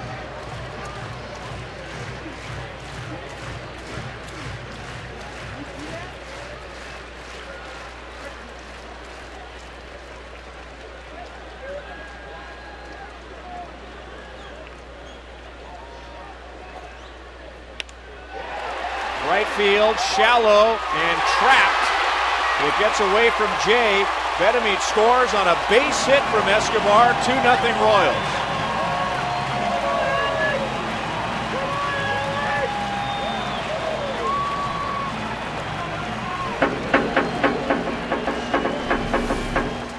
Well, a good piece of hitting here. Ball comes in on his hands. He gets his hands inside the ball. And you watch Jay in right field. Wilson Bedman does a great job going back and tagging on this play, because you get caught halfway, you might cause some problems if you catch the ball. You can't tag up and come home, but he read that very well. Great effort on Jay's part in right field. Almost came in with a great play.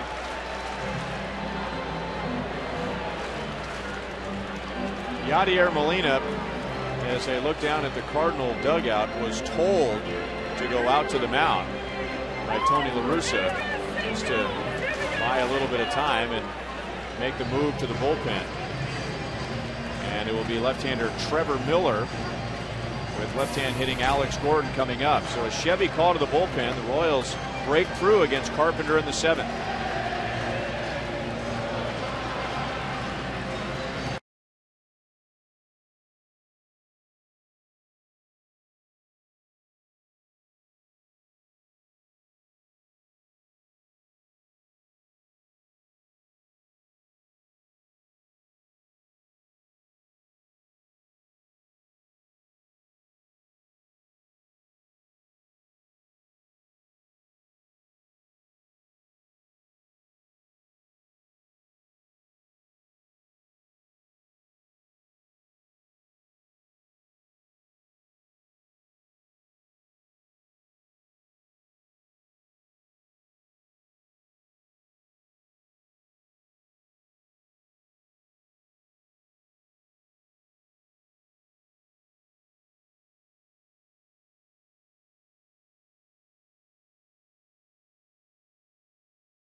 And puts the Royals in front 2-0. And here's tonight's Miller Lite Taste Greatness moment. Well, that's a great moment for Alcides Escobar. He fights a fastball in on his hands out to right field, just in front of a diving Jay, and they did put the Royals up by 2 runs.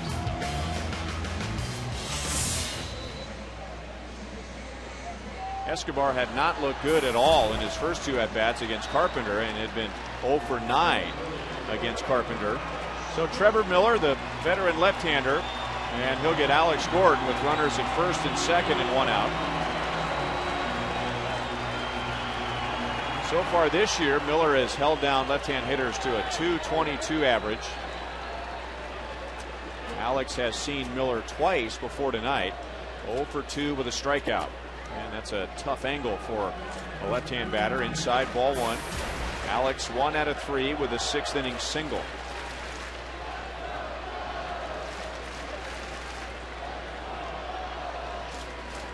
Gets at second base, Escobar at first. Escobar and Pena driving in the runs in this inning. 2-0. Trevor Miller has been around. The Cardinals a couple of years ago became the 9th major league team that he has played for. Twice he has played for the Astros, and twice he has played for the Rays. 3 balls, no strikes.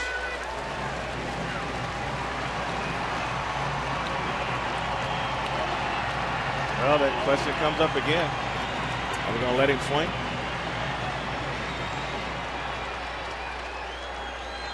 Alex really hasn't seen a pitch that is close to what he would like. Yeah, he hasn't come close, and you're right. You need a little bit more consistency in the strike zone, but may let up and get one over and might be to his liking. Inside again. Miller comes out of the bullpen and issues a 4-pitch walk.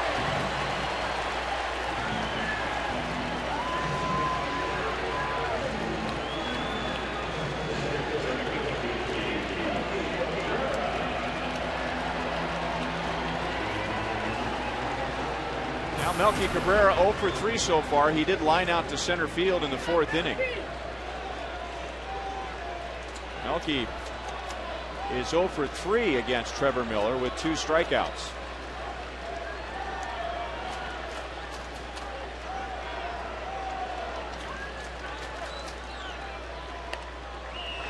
Fouled away.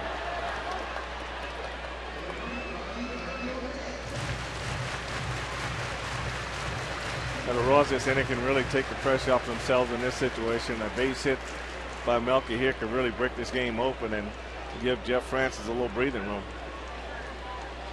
Francis has only thrown 85 pitches.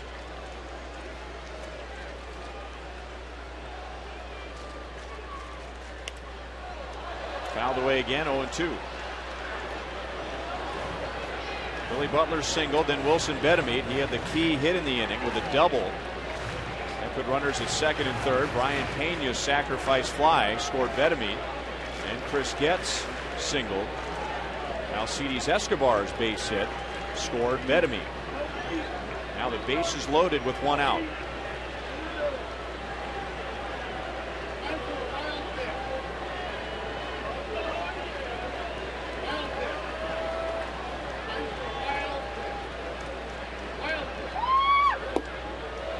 One and 2.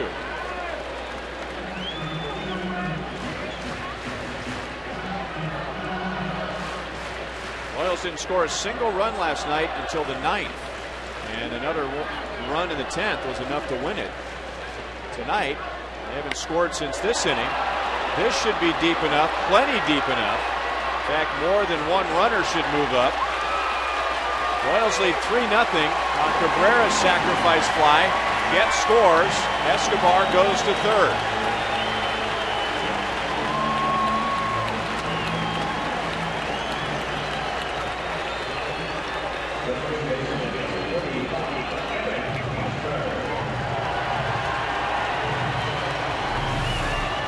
Well, this is what the Royals need to keep doing right here, just taking advantage of the situation. The sac fly right in this situation here is as good as a hit. Just deep enough. Score Getz from third.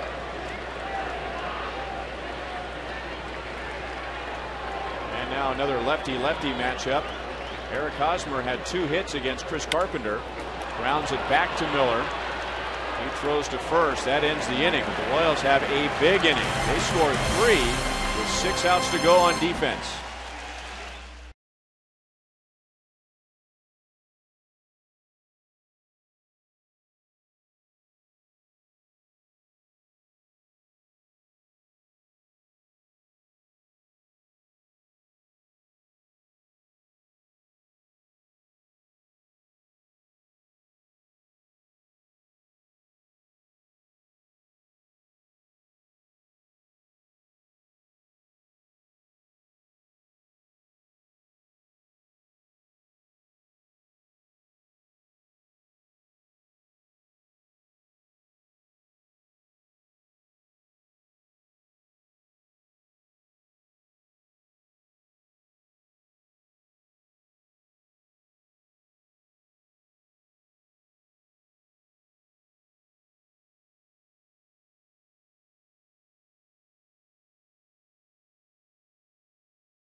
hits, and he is tonight's Jaguar Performance Player of the Game.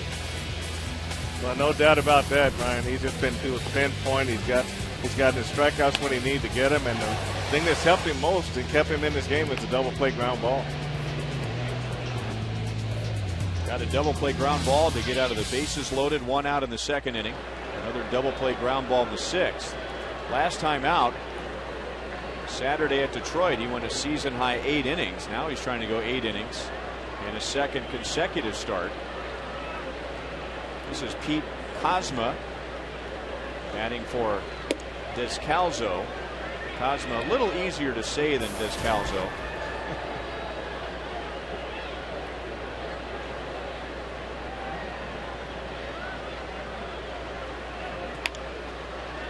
Off of Bedemeat's glove to Escobar. How about that?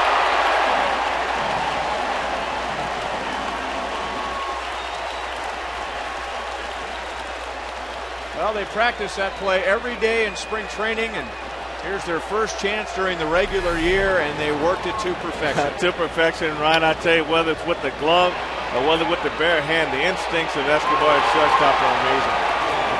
I mean, no matter what position his body's in, he makes a strong throw, and just to be able to go to his right like that, field this ball with his bare hand and throw back across his body, chest high to Hosmer at first base. I mean, every day. Every day.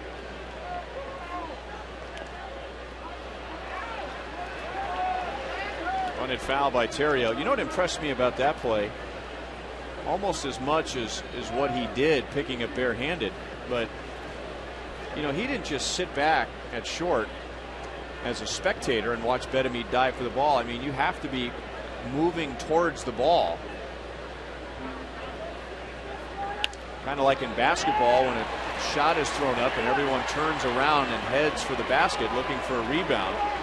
And remember, we were just talking about it last night. Chris Getz, who has played with 2 of the best shortstops in the American League, Alexi Ramirez of the White Sox, and now Escobar here with the Royals. And the thing that Getz pointed out about Escobar is how aggressive he is. I mean, he goes after every ball. And I mean, that ball's hit. That's not a play for the shortstop at all, yet he was going to the ball. It's all about anticipation and instincts, and he got a nose for the ball. He's going to always be in the area.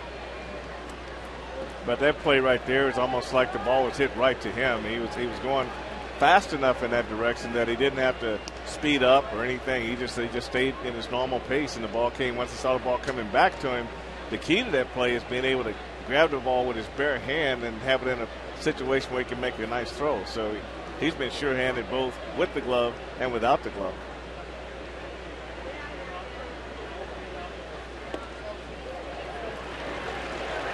One ball, 1 strike on Colby Rasmus. Well, this is only game number 44 out of 162 for the Royals, but if they start working on Gold Gloves early,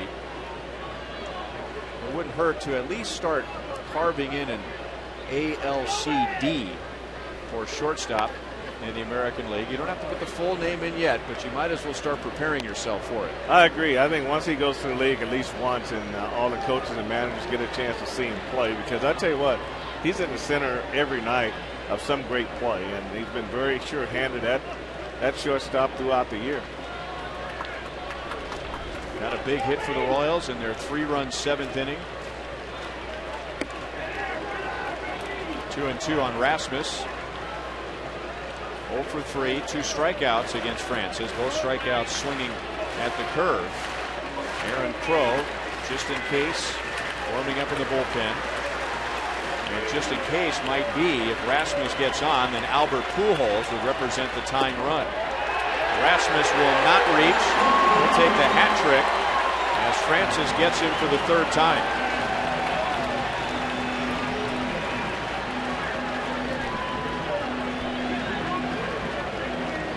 Pujols comes up with 1 man on base, thanks in large part to the Chevy play of the game. Well, you win close games with great plays on defense, and here you see one from Alcides Escobar. He reacts right off the glove of Wilson Bedemeat at third base. All in one motion, nice throw to first base.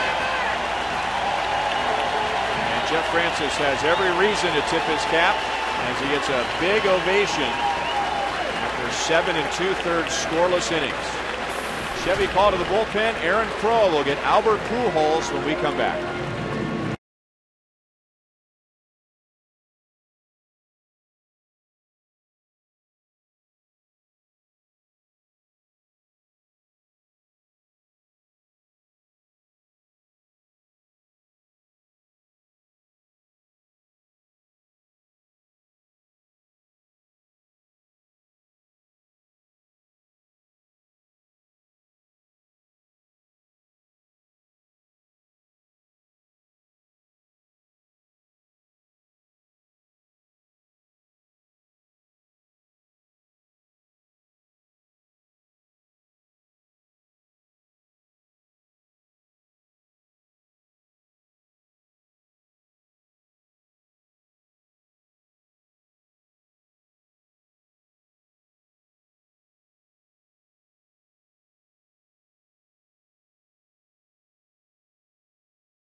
At least 8 innings in consecutive starts. Still in good shape to win his first game this year. Panera will take us around the league, and we have a lot of scores to show you with interleague play. The Mets over the Yankees. Yankees had won 3 in a row. Battle of the Ohios. Battle of the Washington, D.C. area. Pittsburgh and Detroit. That's a huge rivalry there. Aaron Crow faces the Cardinals for the first time. All he has to do is get Albert Pujols. Fastball with some late break to it. Pujols, 1 out of 3. Line to right in the first inning. Struck out in the 4th. Doubled in the 6th. Well, Aaron Crow's fastball is going to look that much faster coming behind Jeff Francis. And the hard slider. First time Pujols has seen that pitch.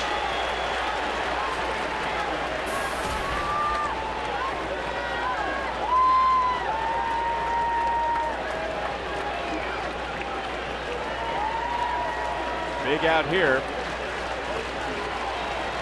On deck would be the tying run, and it's Matt Holliday.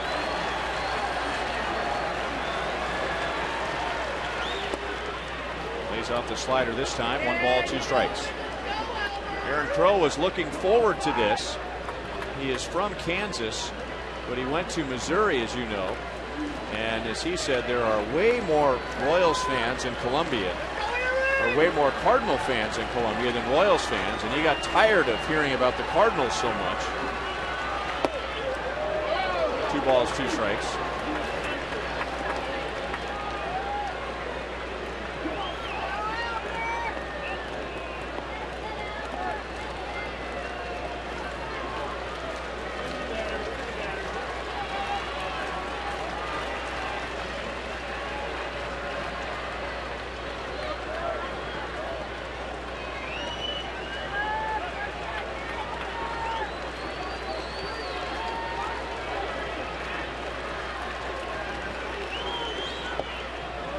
There's an adjustment right there. He took a fastball for a strike.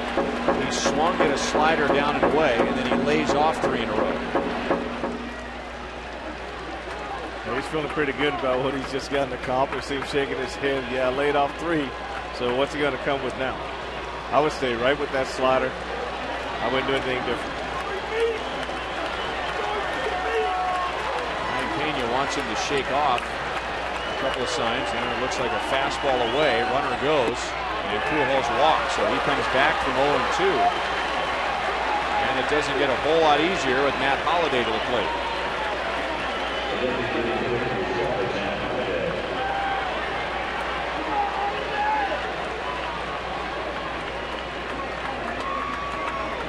So Holiday sees Aaron Crow for the first time. He's had a good night. A line out to center, a single, and an intentional walk.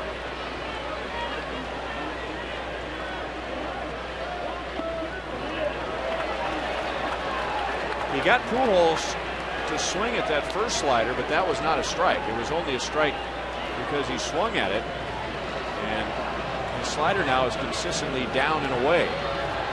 Bob McClure will go out and visit with Aaron as he's missed with 5 straight pitches.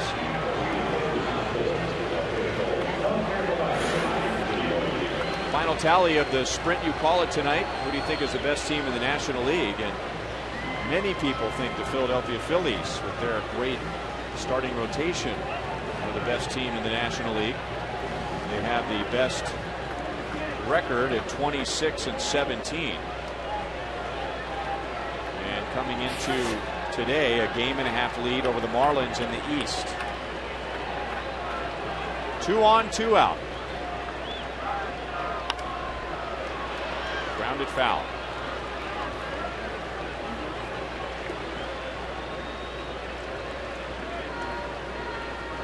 Well, Aaron Crow's got that he's got that great slider, but you know, when it's a ball right out of your hand, the guys won't swing at it. So he almost has to start it just below the knees and make it look tempting enough for guys to want to chase.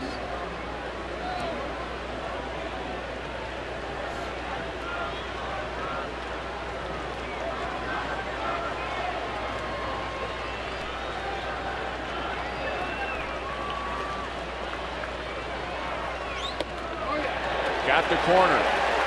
Holiday doesn't think so. 1 ball, 2 strikes. The ball really ran back a little bit, stayed outside, but had a lot of movement to it, and that's probably what Joe West saw, and Bryant Payne did a good job of framing it out there so he can see the pitch.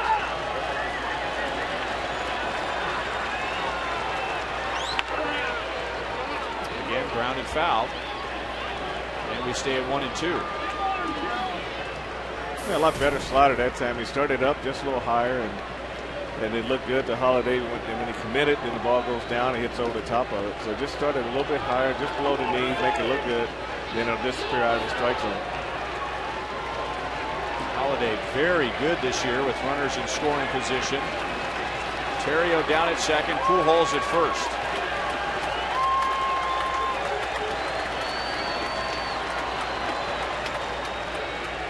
Got him with a fastball. And he saved his best heat for the last pitch.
Royals lead the Cardinals 3-0 at Kauffman Stadium. After the game on Boulevard Royals Live, a big crowd out at Rivals as Jeff Montgomery and I will be talking about the performance of Jeff Francis after losing an 8-inning complete game at Detroit last week. He goes 7 2/3 of shutoff ball tonight. We'll talk about that.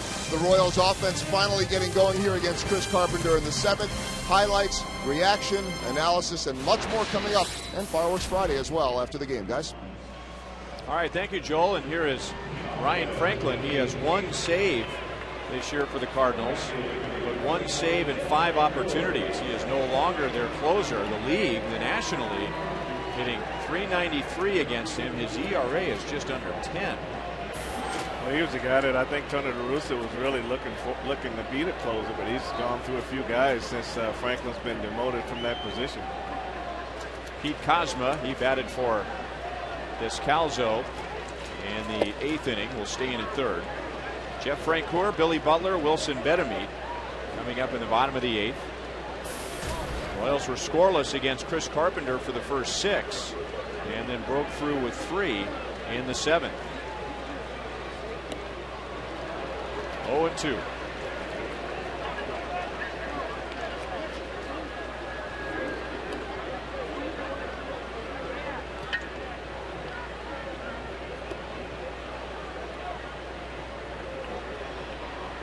Ryan Franklin last year had 27 saves for the Cardinals. The year before that, he had 38.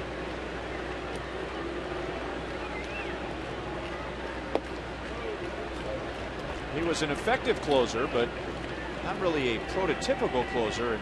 And he doesn't light up the radar gun, doesn't have any array of above average pitches, but it was enough to save 27 and 38 the year before that. I think the one thing that happens, if you're not overpowering, you have to have command. You have to have first pitch strike command and be able to hit the corners in and out. And I think once you lose that, then that's when you run into trouble, when you don't have overpowering stuff or late movement on your fastball.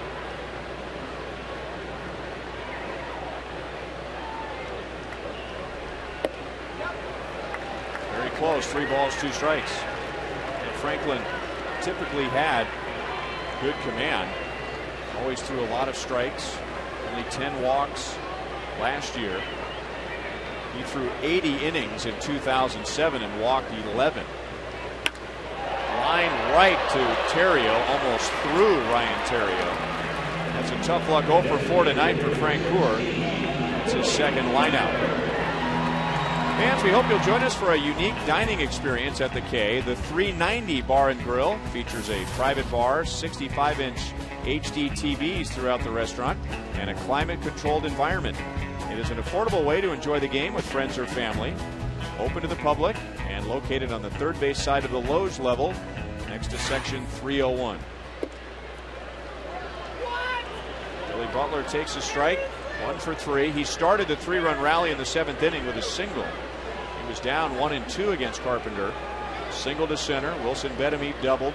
Brian Pena with a sacrifice fly. Chris Getz singled. Alcides Escobar drove in a run.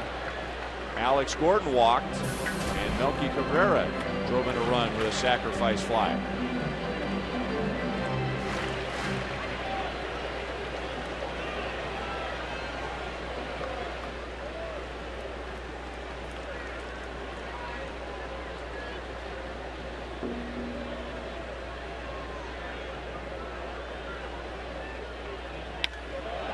Drilled to left field, and Billy has seen way too much of that lately. I mean, you can't hit that any harder than he did. You know, this is not the kind of ballpark that you figure you'd have a lot of lineouts because it's so big. I mean, it's not like we're in Fenway Park where the outfielders are all jammed into a smaller area. Well, that's true, but most of the balls you've seen, Ryan, that have been line drives have been hit directly at the fielder, and that kind of goes back to scouting reports and where you hit the majority of your balls. And then when you think on a visual, when you think back at all the line drives that have been hit, other than the ones that have been run down in left field and right center field, most of the line drives have been directly to the fielders. They haven't had to go over and dive or make any real difficult play. Just they have to go back. That's about it.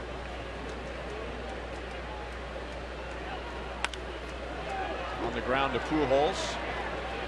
So Franklin gets the job done in the bottom of the 8th. Last chance for the Cardinals. They'll get Joaquin Soria in the 9th.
Joakim Soria picks up his 7th save. Soria has walked 8 in 16 2/3 innings. That's half his total from last year. And the opposition has made the most of those walks. 5 of those walks have turned into runs. And the most recent was on Wednesday night against Texas, when in the 9th inning he walked number 9 hitter Craig Gentry, and he came around to score. Alan Craig, Yadier Molina, and John Jay here in the 9th inning.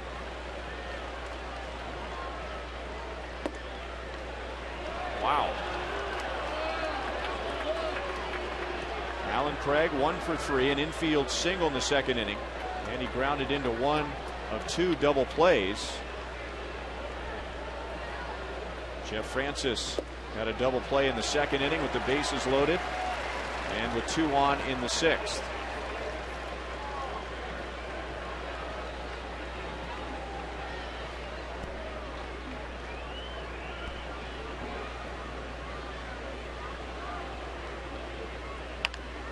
Strike number 4 is hit on the ground to Escobar. 1 away.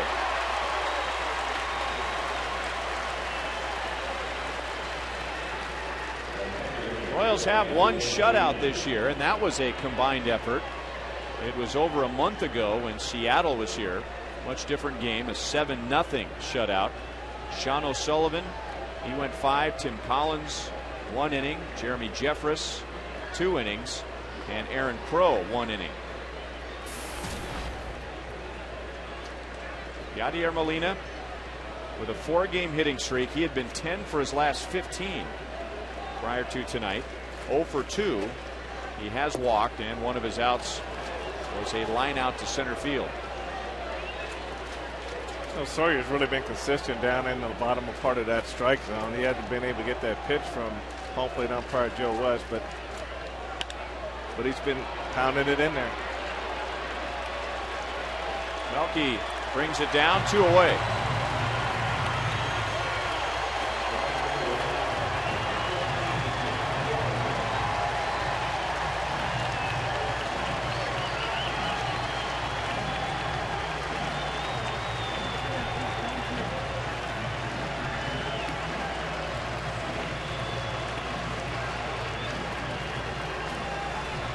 Not the biggest crowd at Kauffman Stadium for an I-70 series game, but a lot more blue than there is red, and a lot more for the blue to cheer for tonight. John Jay standing in between the Royals and a shutout of the Cardinals. 2 singles for John Jay tonight, and a ground out to short. Up the left field line into the corner, and Alex to the railing. He didn't get it. Oh, what an effort. He made it interesting. Great effort there.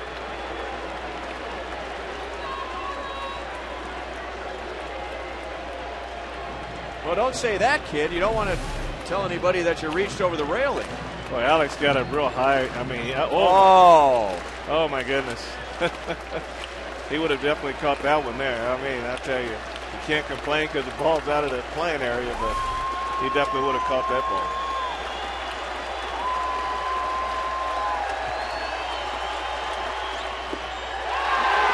Nonetheless, the Royals win it. Soria saves it. Jeff Francis wins for the first time since late July of last year. And for the first time in interleague play, the Royals shut out the Cardinals.